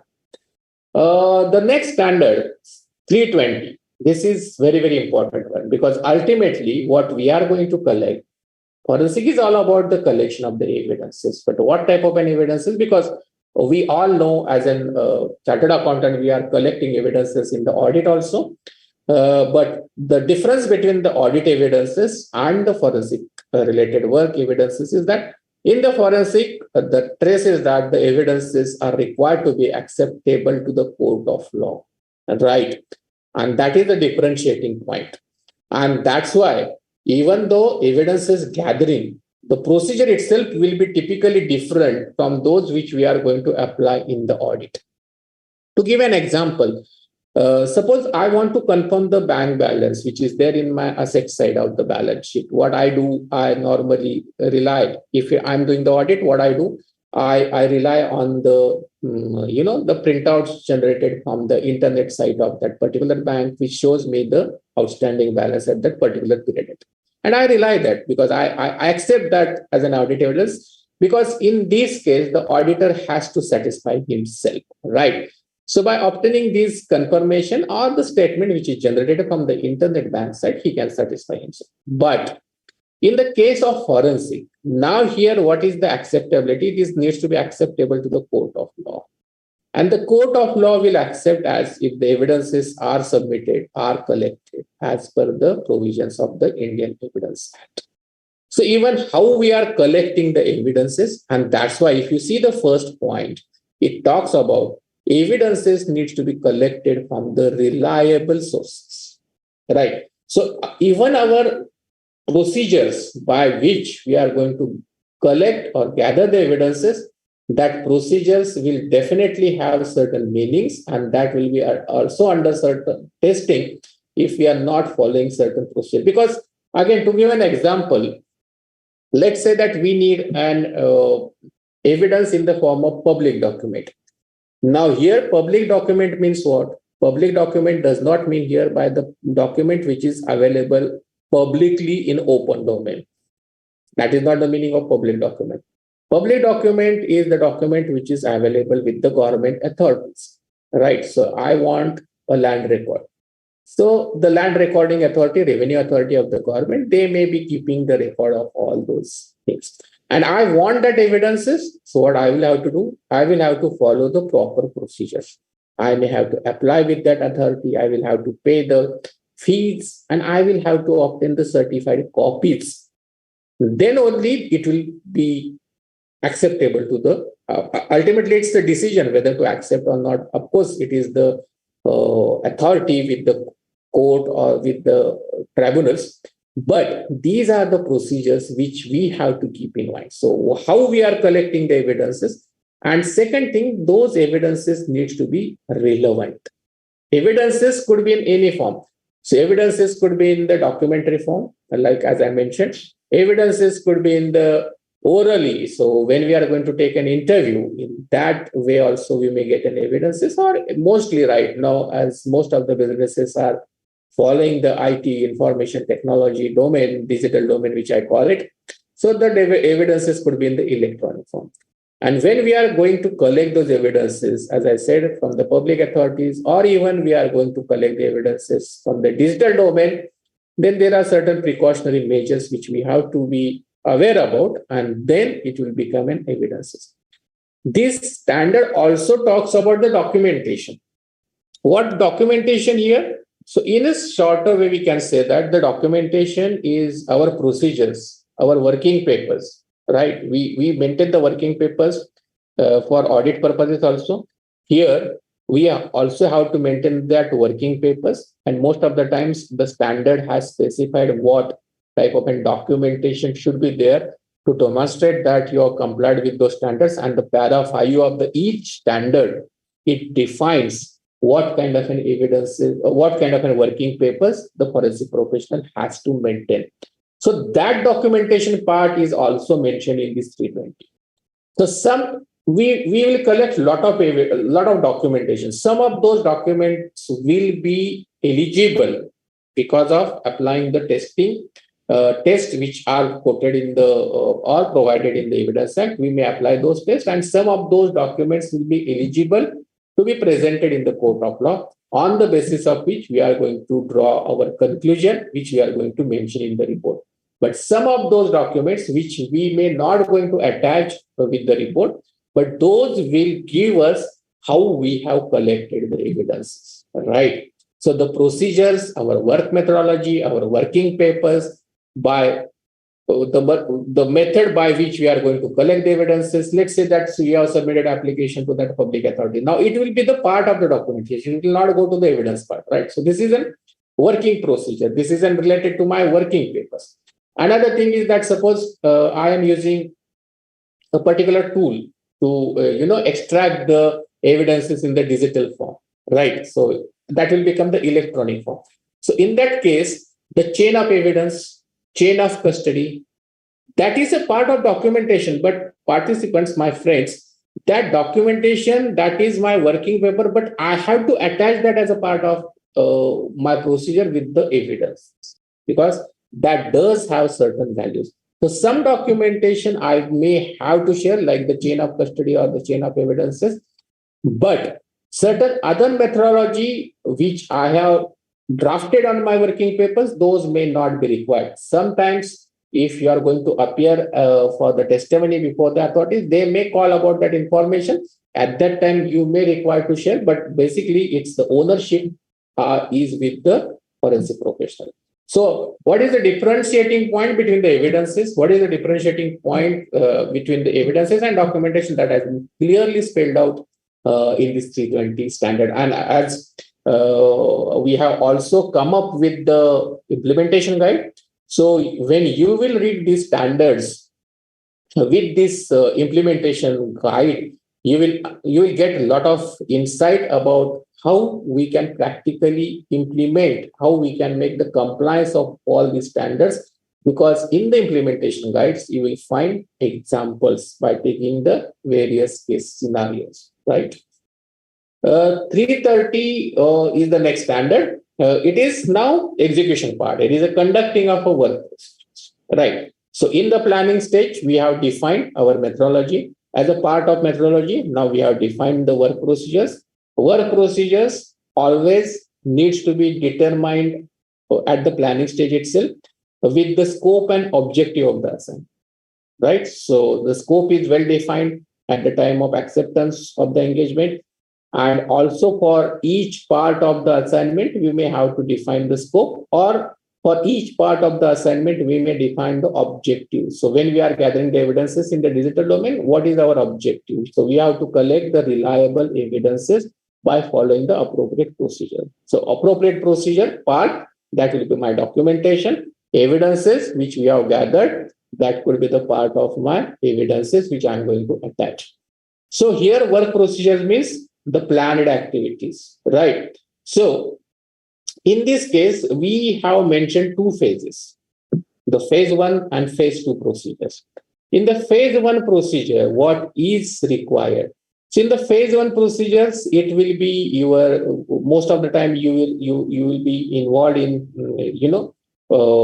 putting up the hypothesis, right? You will take all those document evidences, whatever be the hypothesis you are formulating, and whatever be the documents or evidences you have collected, whether it is proving, disproving, or not proving your hypothesis, you will have to revise your hypothesis. Again, you may have to collect the evidences. So in the phase 1 is basically concentrating upon the testing of your hypothesis by collecting the different set of documents and evidences. This is the phase 1. In the phase 2, you may have to go on the field, interact with the various stakeholders. It may be the primary stakeholders, it could be the other stakeholders. So whatever the evidences or the documents you have gathered, you may have to further corroborate those, whatever the information there or whatever the evidences are telling to you. You may have to corroborate those things with these other stakeholders. So you may have to confirm that, okay, particular sales has been done. So you may have to contact with that customer as another stakeholder. Of course, his cooperation is at most required. And if he is ready to cooperate, then you may confirm certain transactions with him. But already you are having that set of documents related to that sales transaction as a part of the phase 1 in your hand. You just wanted to confirm those transactions with that third party as a customer. So those activities are coming in the phase 2. So most of the time, I call it as an on-field kind of an activities where you are taking interviews, you are going to confirm certain things with these other stakeholders, or also you may have to visit these public authorities for these certain nitty-gritties. All these things are coming as a phase 2 activities. So all these things we have clarified in 330. 340 is interesting standard because interview is an important aspect of forensic assignment, right? Because inquiry part of that, most of the information gathering process, we can gather all these things by a technique called interview. Interview, we are going to take not only of the primary stakeholders, but we may involve the other stakeholders also. Basically here, interview, we are talking about unstructured format. It's not an unstructured or informal interview. Here we are talking about a formal structured interview. The information which we are going to gather from the interviewee, we are going to use it either as a part of the work procedure, as a part of the documentation, or some of the information we may gather, which we can produce in the court of law, right? And the third part of the interview, as a part of the work procedure in the phase 2, which is there, which was there in the 330. So we may have certain set of the documents related to that transactions in hand. Now we want to corroborate those transactions with the third parties. So these could be the objectives of the interviews. Now, while we are going to take the interview, we should be very well prepared. We should be planned about that interview. What is the planning here? It's not like that we are going on the fly and started taking the interview. It should not be like that. Because as I said, some of the information we may also going to produce as a part of that interview in the court of law as an evidences, right? So we have to appropriately follow the steps. We have to appropriately define. We have to develop the questionnaire, what we are going to ask. We should have our done the study well. What suppose we are going to take an interview with an accountant, let's say, and there is an allegation that the accountant himself or herself is involved into that fraudulent transaction.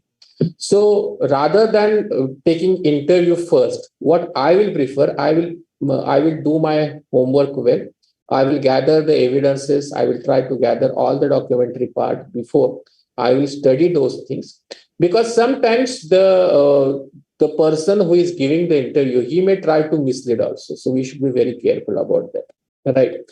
Some protocols also needs to be followed, particularly that interview should be taken within the business time, within the business hours, in the daytime, right? Then we may have to take the help of the primary stakeholders. A representative of the primary stakeholders will be with us. He will not interfere in our interview, but he will be there to facilitate, to make an arrangement.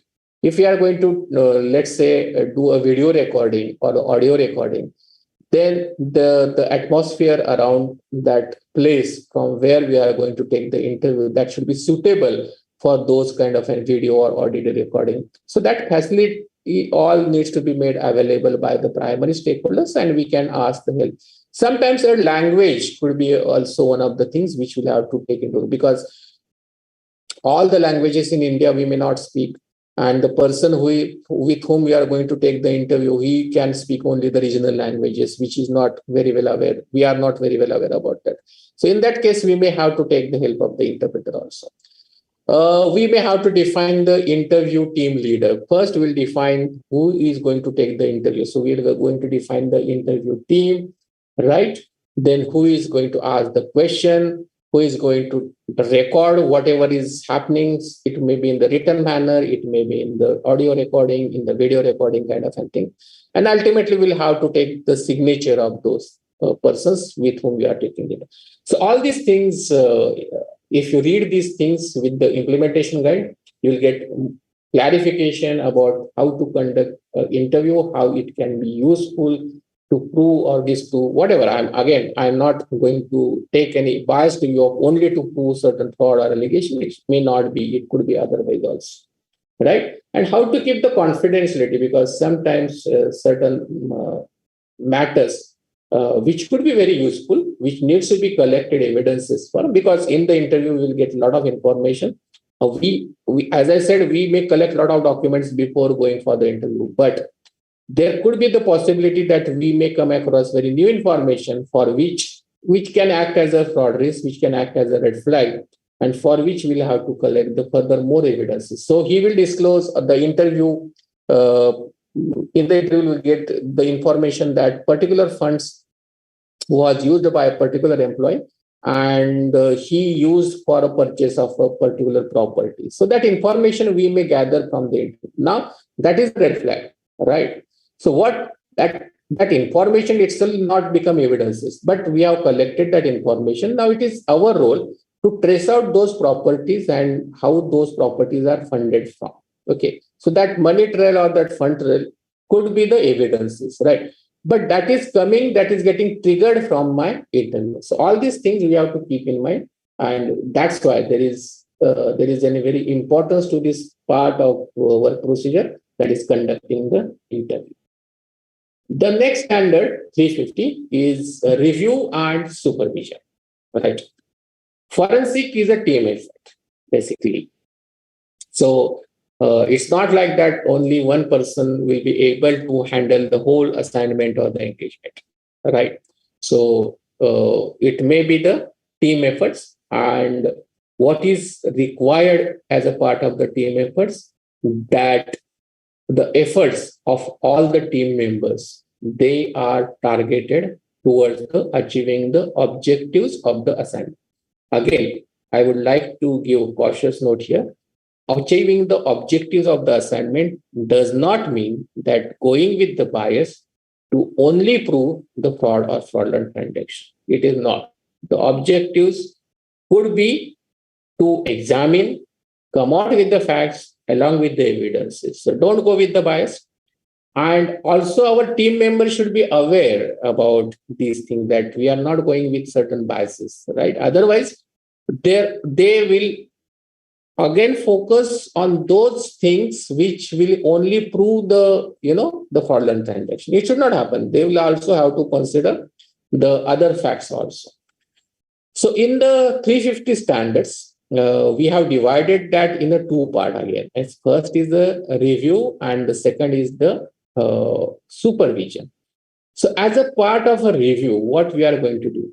So as I said, we are going to give the task. We are going to allocate the resources. Resources means our team members. We may take the help of the expert person also, and we may assign him a specific task. Let's say that, so we don't have any expertise in the data analytics. So we may take the help of the expert who is expert in that data analytics, right? But we'll also have to review the expert's work. That is also mentioned in the 230. Right.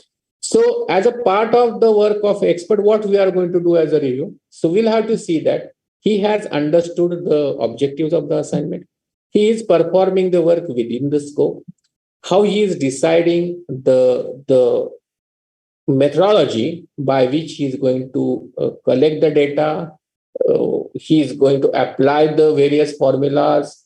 He is going to, give us the output and whether the output is matching with our requirement. So there could be a continuous communication between you and the expert.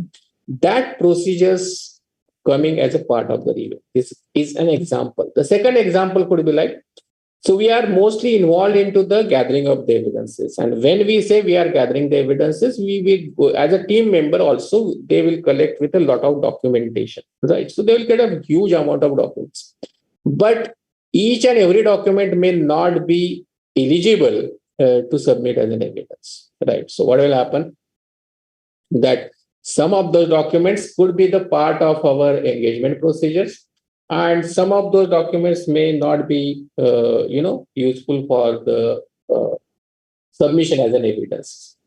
So all these things will be there. So we'll have to see, we'll have to review each and every document which the team may be calling it as an evidences, but it may not be eligible for the evidences purpose. So all these things we'll have to consider as a part of the review. So we have to see that the team members are doing their work as per the planning, as per the work methodology which is assigned to them, and they are enough able to collect the documentation. There is no issue in the work procedures or in the methodology. There are no hurdles. If the hurdles are there, then we'll have to communicate it as a significant matter. So all these things will come under the review. Under the supervision, we'll have to see that we have to give the guidance to our team. So we may have to make them aware about the assignments. We'll have to tell them the background. As a principle, we know that we have to adopt the principle of contextualization of the situation. So that kind of things, or sometime it may be required that we'll have to give them guidance about certain legal matters, certain protocols, right? So all these things comes under the supervision, so as our ultimate objective of whatever be the objective of the assignment and the engagement, that is well achieved within the predefined period, which we are going to define in the planning stage. The next standard is again of importance, and that is 360. That is testifying before a competent authority. As I said, forensic is a part of the legal process. Forensic is a part of the legal process. There is, I can say 90% of the chances, I may be exaggerated a little bit, but at least 70% of the chances are there that whatever the forensic engagement or the assignment you are doing, that may end up with the legal proceedings. right? Because there are involvement of one party, multiple parties. And if some party says whatever is coming out of the forensic report or whatever is coming out of the investigation, it is not acceptable to them. So one or other party, they may take the legal recourse, right? So in that case, when we submit the report, actually, even before submission of the report or most probably after submission of the report, we may have to appear before the competent authority for witness purpose. That is, we call it as a testimony, right? So here, who could be the competent authority? Most of the time, it could be the adjudicating authorities. Who could be the adjudicating authorities? So adjudicating authorities could be the tribunals. Competent authorities could be the courts, right? So we should be very clear about that. So we may appear before the tribunals. We may appear before the court, because see, there is a difference between working with the agencies, right, which is covered under the 200 series, and there is a difference between the testimony part of that. Testimony here will act as a witness, and witness will be in front of the judicial authorities, who could be either adjudicating authorities or the courts, like a competent authorities, right? And all these proceedings called as the legal proceedings or the testimony kind of proceedings. So here we may have to appear for those testimony. There will be the cross-examination, right? So there will be the advocates from either parties, and they will put up certain question. What is essentially be required here? So first thing, we should be aware about that legal proceedings procedures, right? क्या होता है कि many of us may not have been dealt with the court proceedings or the tribunal related proceedings, and they may feel it very new. So we should be aware about how these things are happening in the court as a part of our legal process, how this happens at the tribunal as a part of the legal process. So we should be aware about that. We have to see that we are independently going to give that testimony. There is no conflict of interest. All these principles, which you might have discussed at the initial stage of this, webinar. Then what is required? So most of the time, as a practice, we've seen that the most of the times the advocates, they may put to the question where we have to give yes or no kind of an answer in the testimony, right? So our study about our assignment, our study about our reports, our study about our evidences, those things are quite essential while handling these kind of a testimony, right? We should be having a presence of mind, because if we agar gadbadi ho gayi, so even the report could be good, but because of the testimonies, there could be certain challenges which we are asking ourselves. We are asking the troubles for ourselves. So well studied about our assignment, engagement, our report, evidence. So that is all is quite required when we are going to appear as a witness in front of these competent authorities. So that things we have covered in this 360.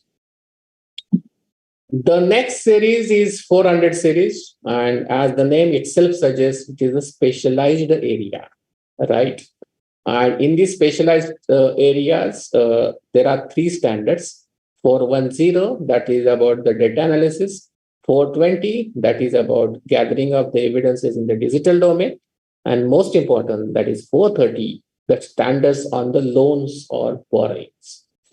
Why we have covered or why we have treated that as a specialized standards? Because in all these 3, a specific skill set which is different from the forensic accounting may sometimes required. Because when we are going to say that we have to use the data analysis, right? Because there could be the possibility that while handling the certain forensic assignment, you will have to deal with a huge amount of the data. And then you'll have to pick up those fraudulent transactions with certain red flags.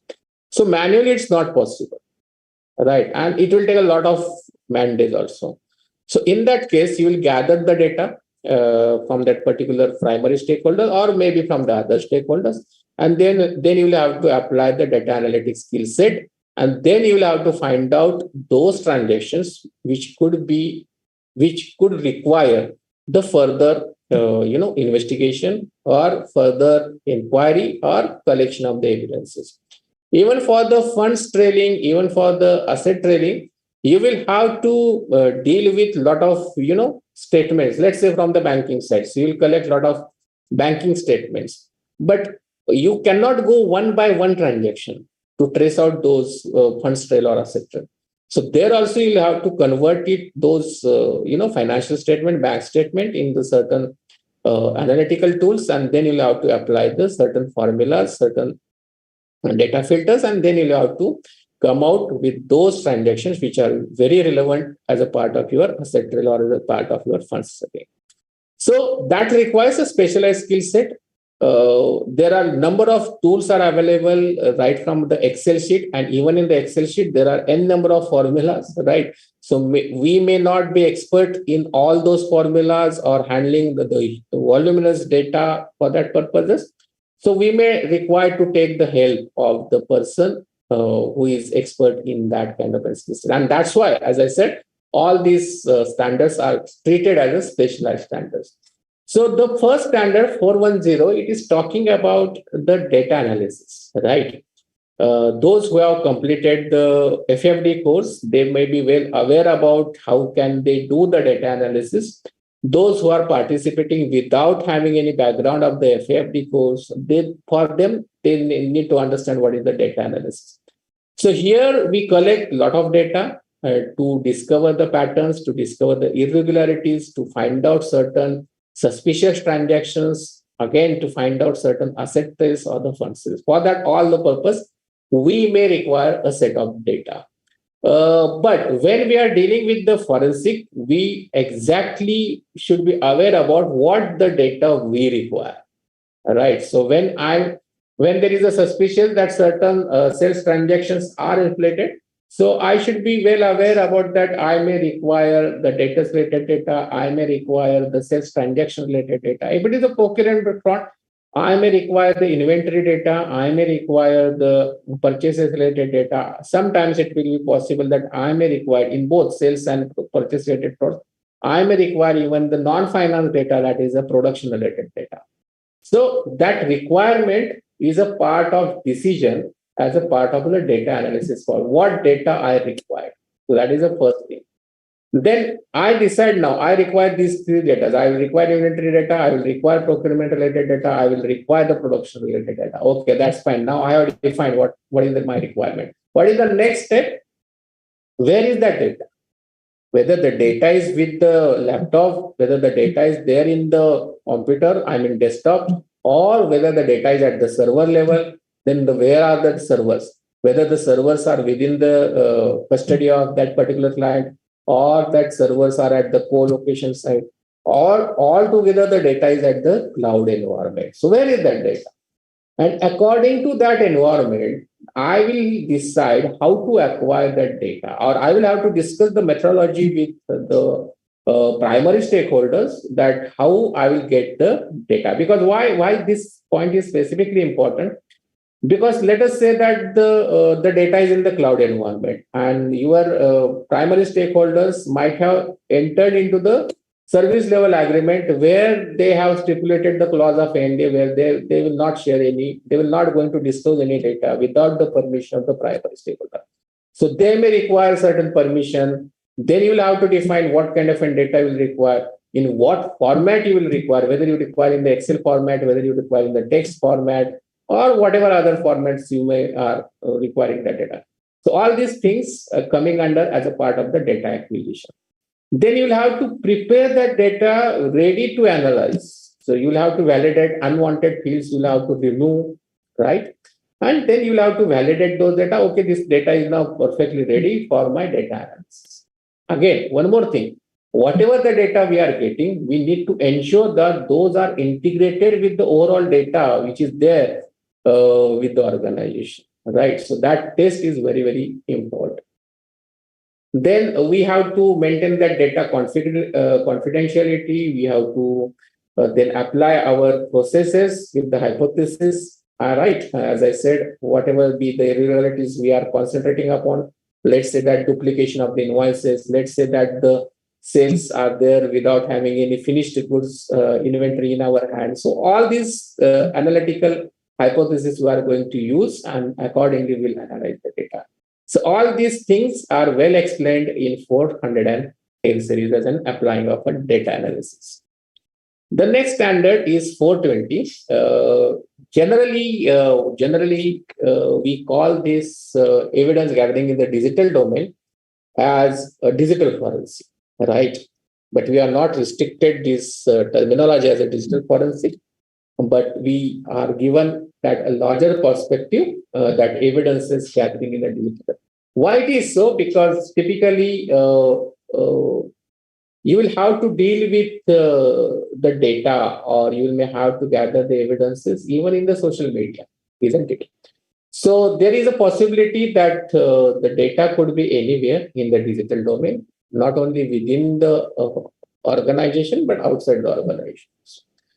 And for that purpose, basically, when we are going to submit this, digital evidences, we normally call it as digital evidences, but in the Evidence Act, it is recognized as an electronic record.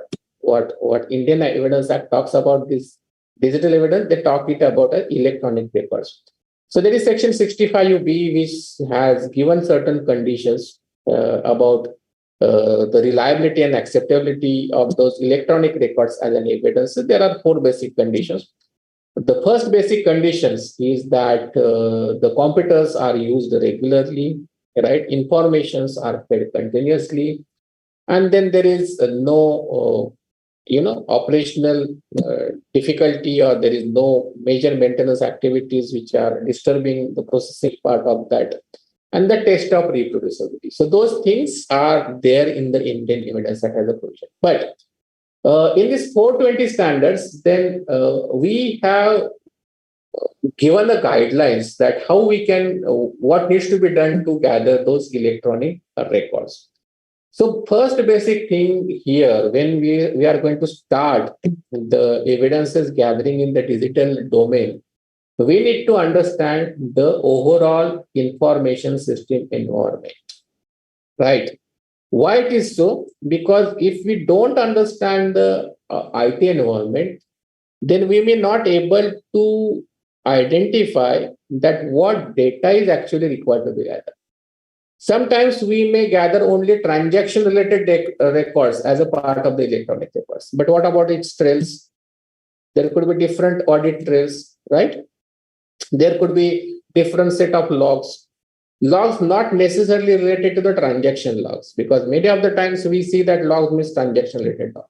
It's not necessarily be so, because a particular transaction might have been taken from a particular endpoint or a desktop or a particular electronic device. So we may have to trace out those devices also with the IP, with the network footprints. So that is also part of our evidence gathering, right? So that's why we need to understand the total IT environment, what data is exactly required. It's not only in the sales related transaction, but we will have to pick up the data. Okay, कौन से digital device से ये transaction initiate किए गए हैं, whether it is from the mobile, whether it is from the laptop, whether it is from the particular desktop. What is the IP of that? Who is the service provider? Where are the network footprints? All that is a part of a collection of the evidences. So all that is a part of IT environment. And without understanding the total environment of the IT, we may not able to collect all those required evidences. And then there will be the incompleteness of the collection of the evidences.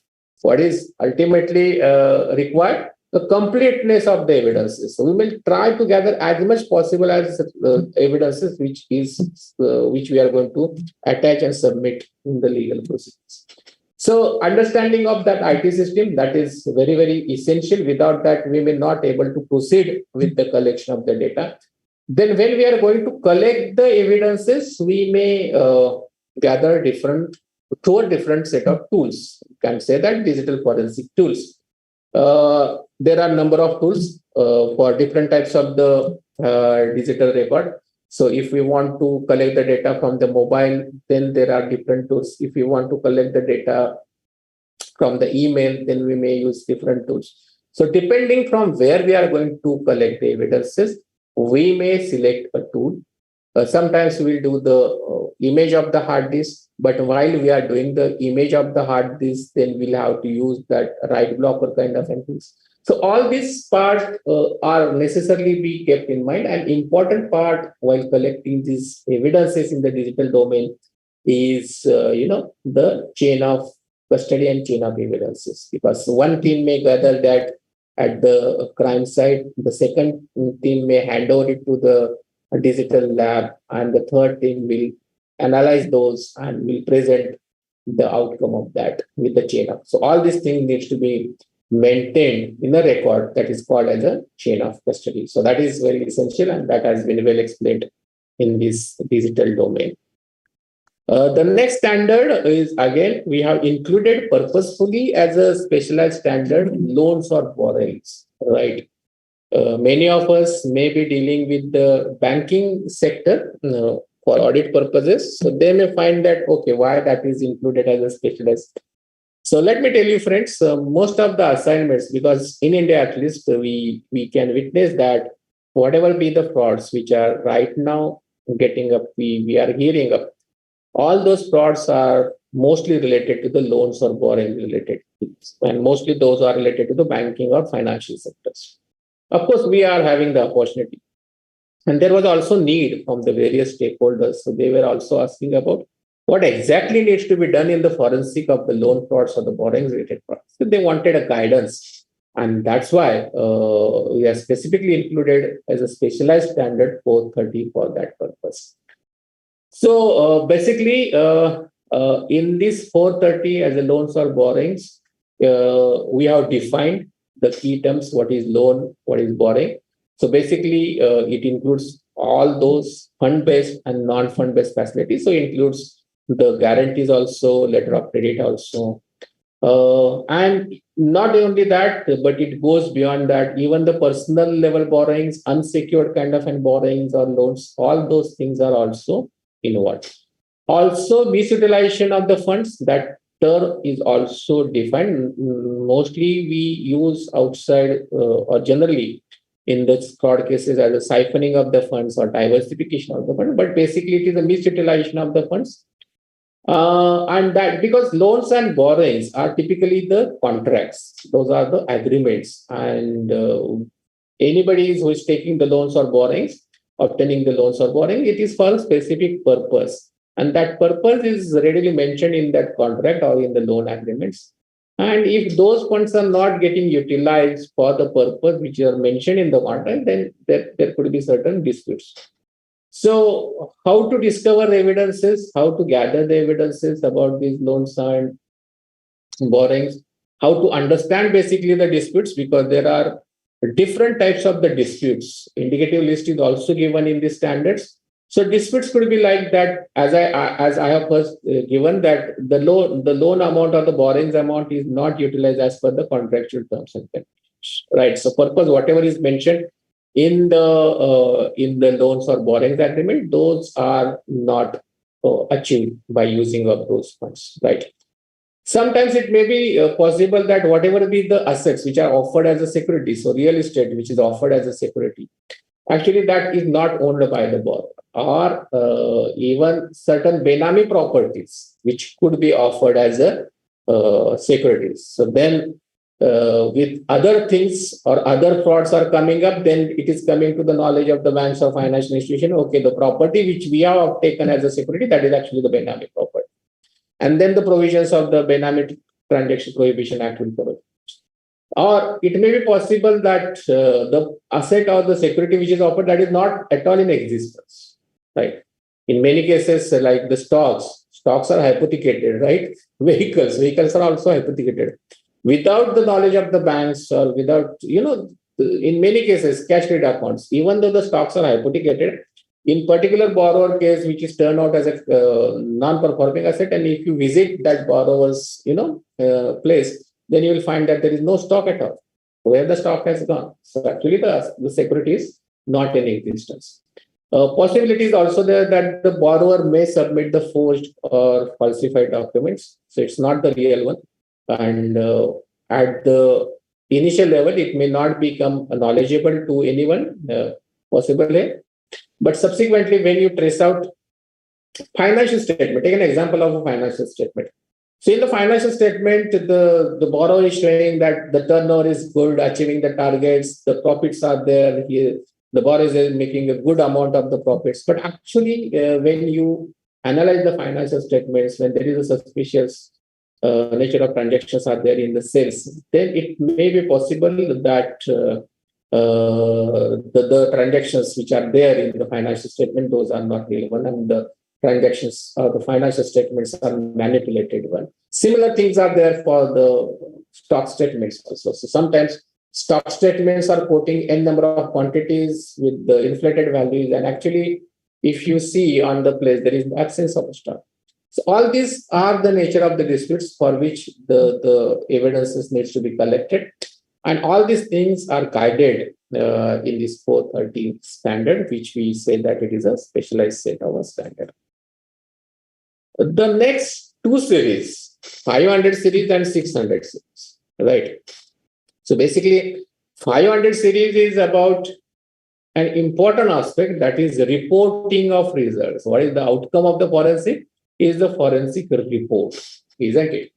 And whatever be our conclusion, right? Forensic is a conclusion-driven engagement. It's not an opinion-based. That's why it is different than the audit, right? In audit, what we do, we express our opinion.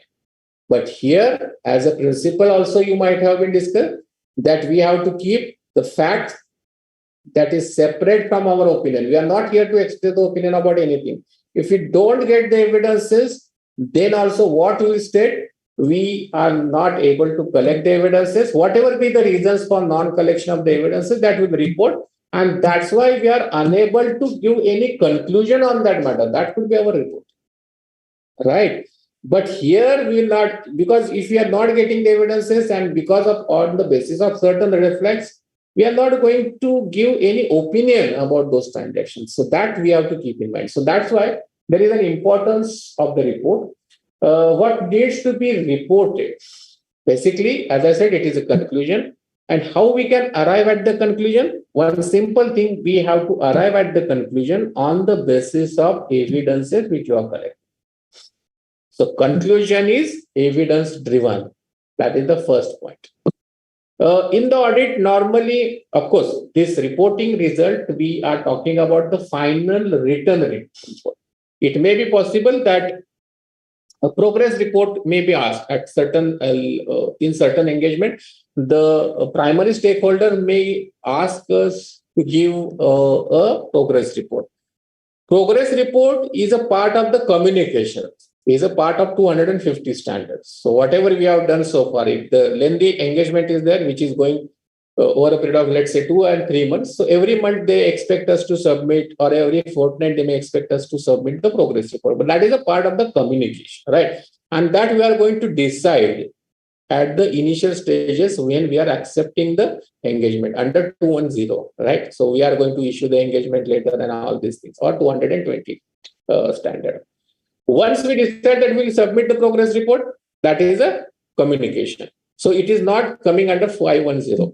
Interim report may be there because certain times before issuing the final reports, they may ask us to submit the interim report. That could be there. But this 510 is typically talking about the final written report, which is conclusion driven on the basis of evidences which we are collecting, right? So we are going to address this report, of course, to the agency which we are getting appointment from. We are calling it here as a primary stakeholders. Whether to share that with other stakeholders, because when there is a fraud, when there is a scam, and when we are going to investigate those things, a lot of other stakeholders are also interested in that fraud report, forensic report, right? So it could be public at large, it could be media. So they are very well interested.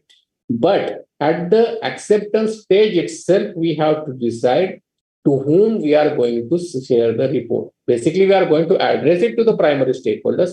We are going to submit the report to the primary stakeholders, but with the permission of the primary stakeholders, we may share that with the other stakeholders. Of course, in the legal proceedings where we are going to appear as for the testimony, or when we are going to deal with the agencies, there they may ask for that report, but it is a legal binding on us. It is a part of the legal proceedings. So there we may have to submit the report. But apart from that things, we may not able to share the report with the other ones. Since all these forensic engagements are unique one, so reporting format is not a fixed one. All right. So for each engagement, you will have to define the reporting format by discussing with the primary stakeholders. Sometimes it may be possible, like when you are engaging yourself with the law enforcement agencies like the police or like the CBI or like the ED, they may have predefined their format. It may be possible. So they may request you that this is our format, and in this report, you will have to submit the report. But that all these things you will have to understand while accepting the report, while accepting the engagement. Otherwise, if there is no such precise format, then you will have to decide in what format you are going to submit the report. And that is at the initial stage, right? So basically, we'll discuss that with the primary stakeholders. Of course, what should be the contents of the reports? That I will cover. But look at the point number 7 in this PPT, which is very, very important. The report shall not express an opinion or pass any judgment on the guilt or innocence. Many of the times, friends, what happens here? When we are going to deal as a forensic expert, as a forensic professional, the stakeholders, it could be the primary stakeholders or it could be the other stakeholders, what they expect? They expect that, okay, in our forensic report, we will name somebody X or Y who has done this fraud. So he is the fraudster. That is their expectation. So when we are naming that X is the fraudster, or we are saying that, okay, no, X is not a fraudster, either way, that means there we are passing an opinion or we are passing the judgment about X. Whether we do have an authority? Of course not. There is an allegation. For the allegation, there is a legal process. As a part of the legal process, we are collecting the evidences. We'll only state, okay, the transactions have taken place in the bank account of X. We will give the details of those transactions, right? But because of that, whether X is a fraudster or not, that decision will be only given by the court, considering the provisions of the law under which the charge sheet is filed. In the charge sheet, they will name the section of the law, right? But that filing of the charge sheet, mentioning of the section, that is all the responsibility and authority of the law enforcement agencies, and to decide whether X or Y is guilty or not, that is totally authority with the court of law. So in no way, it may be possible that many of the times you may be asked by that agency who is appointing you to quote the name of that person who has done the fraud. When you quote the name of that person, X has done the fraud, so you are giving a judgment. That is not allowed, right? But yes, you can give all the details of the transaction. You can give all the details of the facts along with the evidences, what transactions have taken place, whether those transactions are fraudulent one or not, that also you can give. But because of that, you cannot say that the X is guilty or Y is guilty or not. What that is something we should be take care about, right? It may be possible because this is a forensic, right? So there may be possible that there are different types of the risks associated with the forensic professional itself, because we are going to collect the evidences from various third parties. We are calling it as other stakeholders. We are going to collect the evidences from suppliers. We are going to collect the evidences from customers, isn't it? They may cooperate with us. They may not cooperate with us. Both the things, because it is not binding on them. It is not compulsion for them.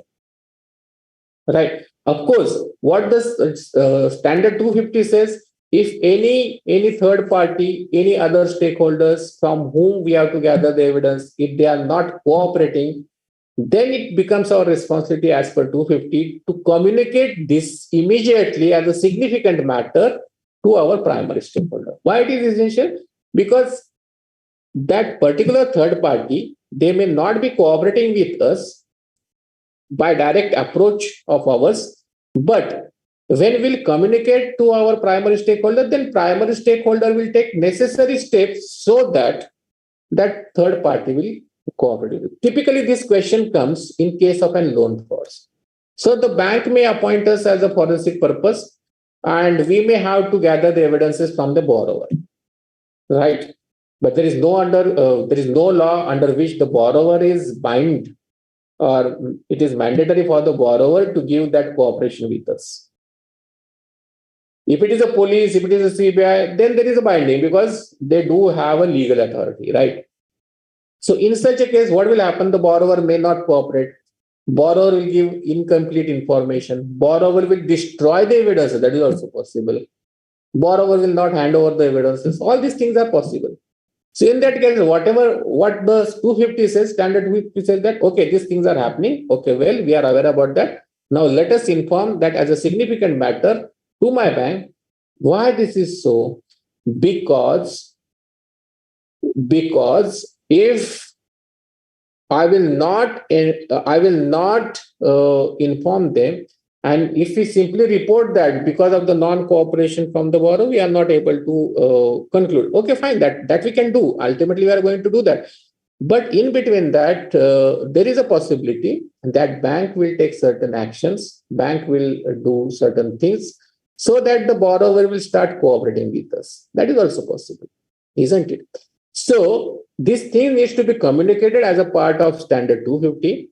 But even after that, the borrower is not cooperating, then we don't have any choice but the report that because of certain circumstances or because of non-cooperation from the borrower, we are not able to collect the evidences, and that is going to impact our report, and we are not able to conclude certain things. So that is well within our hand, and we will going to report that in the part of the report. Right. What other points we have to keep in mind when we are, submitting the reports? So basically, we have to give the title. We have to define the addressee. Basically, most of the time it is the primary stakeholders. As I said, at the time of acceptance, we will decide apart from the primary stakeholders who are the other stakeholders with whom we may share the report, and if that is there, then we'll include that as a part of the distribution list. Otherwise, we will not share that. What are the scope and objective of the assignment? Of course, that is essentially be required. Our work methodology, which we have defined at the planning stage, all those work methodologies we will going to mention in our report. We will require an executive summary because for certain higher authorities, they may be interested only in that executive summary. They may not spend that much enough time to go all the details of the report. So it is essentially necessary to give the executive summary. If we have used the work of an expert, so we'll have give the details about that expert, in which area we have used his expertise, what is the outcome of his work, and how we are incorporating the details or the evidences which are collected by that particular expert. And even we have not taken any cognizance. So it may be possible that we have appointed an expert, but we are not going to incorporate the findings of that expert or evidence which we are not going to consider. So that also we will mention in the report. Basically, we have to mention in our report at the beginning itself, I may say that because now these forensic accounting and investigation standards, those are mandatory from the budget. So essentially, my dear friends, we have to mention that we have performed this forensic engagement as per the provisions of this forensic accounting and investigation standards. Because now everybody, In India, they are aware about that these standards are published, the standards are mandatory.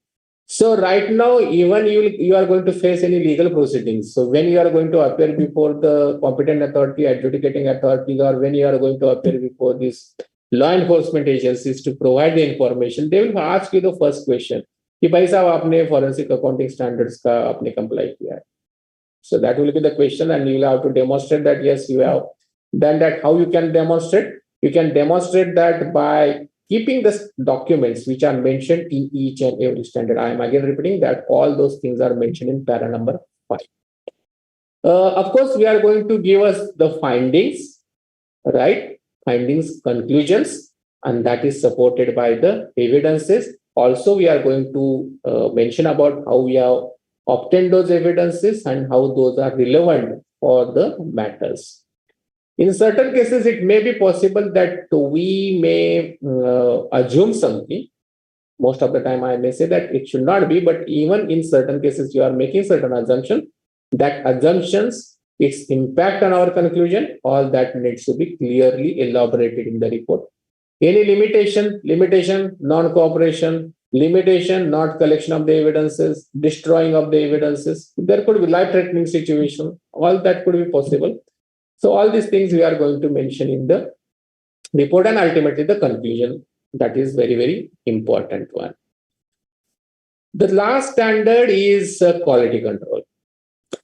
Yes, the standards are there. These standards are there so that, why these standards are there? The standards are there so that the public at large, the stakeholders who are involved in this forensic kind of an arena, they should understand that the forensic professionals are performing the assignments or engagement with the predefined quality procedures, SOPs, standard operating procedures. And that's why these procedures are well defined in the standards. And as I said from the beginning, the standards are quite logically arranged from 100 to the 600 series. So it is a full set in the first time in the accounting world our institute has published. And that's why quality is continuous thing. We have to always care about the quality performance. We have to always look at how we can improve the qualities, what the best we can do. And every assignment will give you certain learnings to improve your quality, right? So for every engagement, you will have to assess what quality, whether you are maintained or not. Basically, you have complied with all these standards, right? So, and that quality evaluation, I can say, is before issuing the final reports, right? After issuing the final reports, you cannot, I'm not saying that you cannot do that, but suggestion or advice is that before issuing the final report, you should do the quality assessment of your all the engagement and assignments, whether whatever is planned, whether that is going to be delivered, whatever is the methodology we have adhered to that, whatever be the provisions of the which will eligible the documents as an evidences, whether we are basically the chain of custody, chain of evidences, electronic record related certification. So whether we have adhered to that. So all this is a requirement before issuing of the reports, and all these things will be the part of the quality assessment related to that standard. And that's why there should be a quality control system, quality control mechanism that should be in a place. And if we are totally specializing as a firm only on the forensic assignments, so we are handling a lot of forensic engagements. Okay. So as a forensic services of a firm, then there is requirement to carry out the peer review of our services. That is also mentioned. Not only from that, we can say that to keep ourselves updated with whatever the things which are happening around us, we should keep ourselves updated by the continuous professional education, right? Continuous professional development. And for that purpose, it is mandated in the standard that at least 5 of the CP hours should be devoted or should be come from the forensic related workshops, seminars, or training programs, something like that. So all that we have mentioned in this 610. So these are the standards. And as I said, the set of standards first time released in the accounting world. We should be very proud about that. Not only that, these standards are mandatory. Along with that, we have issued the implementation guide with the examples, with the procedures. And when you will read, you will understand the standards with those implementation guide. It will be very easy for you to actually implement these things in your practical life. Because whenever we have developed, whether it is a forensic accounting or investigation standards, or it is an implementation guide, we have given utmost importance about its practicality. Application of all these two documents in the practical environment. So all these things we have definitely considered, and that's why in the implementation guide, you will find a different case scenarios. In the different case scenarios, how you can implement each and every standards, we have given illustrations, examples, all that in the implementation guide. So my suggestion is that please read these standards along with the implementation guide. That will make your life very easy, and it will be very helpful for you to apply in the practical scenario. With that, I'm making my full stop here. Sir, I request you to please have a look at the two questions which I have posted in the chat box. Okay. Just a minute.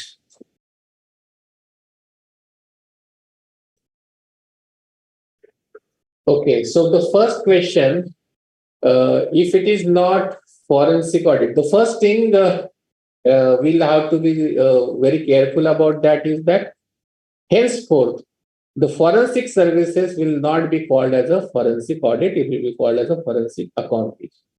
Why is that? We collect evidences, fail to understand the difference between the forensic audit. Are the outcomes different from the forensic? No. Okay, good question. What is the difference? Why we are saying that we should use the terminologies of forensic accounting rather than the forensic audit? So that is the basic understanding which the participant may be required from the question number 1. See, what is happening? There are different types of the audit. There are statutory audit, there are tax audit, there are systems audit, there are internal audit. I understand that practically, even in the courts or even in the law enforcement agencies, they are using in practice the word forensic audit. I understand that. But what is happening? The general stakeholders, as a professional, I can understand the difference between the forensic audit and the other audits. I mean, statutory audits and the internal audit and so on. But other stakeholders, they may not understand the difference. Why? What has been started thereafter? So they are expecting somewhere the statutory auditor to conduct the statutory audit in the form of forensic audit. But the objective of the statutory audit, objective of the forensic services are totally different. Statutory audit or any audit for that purpose is an opinion-based report. Forensic is always a conclusion-based report. That is the first thing. In the forensic, we are going to use accounting skill set, we are going to use auditing skill set, we are going to use investigation skill set. In the audit, normally, we only use accounting skill set, auditing skill set. In every audit, there is no necessity to use the investigation skill set, right? And that's why audit is a reasonable assurance, right? And in the reasonable assurance, we say that we are doing the audit on the sample basis. We are collecting the evidences in the audit which will satisfy the auditors. But here in the forensic, we have to collect the evidences which are going to satisfy the court of law, right? And that's why use of accounting, use of auditing skill set, use of investigation skill set, that makes these forensic services different from the audit. That is the first thing. Second thing, as I said, it started certain misconfusion. Lightly, I can say that in one particular bank, they started asking me whether we can do this forensic audit on a monthly basis. So they thought that, okay, forensic audit, koi naya audit aa gaya hai. Apart from the internal audit, apart from the statutory audit, now the forensic audit is something. It's not like that. And that's how the confusion has started. When we use the terminology as a forensic audit, then there will be the question, when it is an audit, which standards you are going to apply? Whether it is an auditing standards we are going to apply, whether it is internal auditing standards we are going to apply, or whether this is a forensic standards we are going to apply. So that it will create a lot of confusion amongst sometimes in the professionals, because professional may easily understand that, but other stakeholders may not easily understand that. So to avoid that confusion, and there is a differentiating factors, right? All those differentiating factors, my friend, we have elaborated clearly if you read the implementation guide of, and in the implementation guide which is related to the forensic accounting and investigation standard 110 and 210, you will understand definitely the difference between that. And that's why categorically now we are saying that it is not the forensic audit, it is a forensic accounting and investigation standard. Why forensic audit is an assurance work? It is because the report format is given ICI, whereas the no. It's not like that. See, when the reporting format will not make any differentiation. It is not like that. Even for the forensic services, as I said, in certain law enforcement agencies, they may have their own reporting format. So reporting format is not a differentiating point. The approach, use of skill set, and ultimately the outcome and the evidence collection procedure and ultimately the eligibility of the evidence, all that is the differentiating points, and that's why it is different from the audit, these forensic services, right? And that's why we are calling it again as a forensic accounting and investigation services. And we are not going to call it as a forensic audit. Again, I'm saying that it is going to create a lot of confusion in the minds of the stakeholders. So that's my answer to these two questions. So Kunal, thank you, sir. Thank you, sir. Thank you very much for this insightful session and very informative session. And I would like to thank you also for being a part as a pillar to the group who have developed forensic accounting and investigation standard. Thank you, sir. Thank you very much. Thank With you, this, I would also like to thank Chair. Thank you, sir. I would also like to thank Chairman, Digital Accounting and Assurance Board, Secretary, Digital Accounting and Assurance Board, our faculty members, our DAP team, and technical team. Thank you, everyone. With this, we are ending this session. Good night.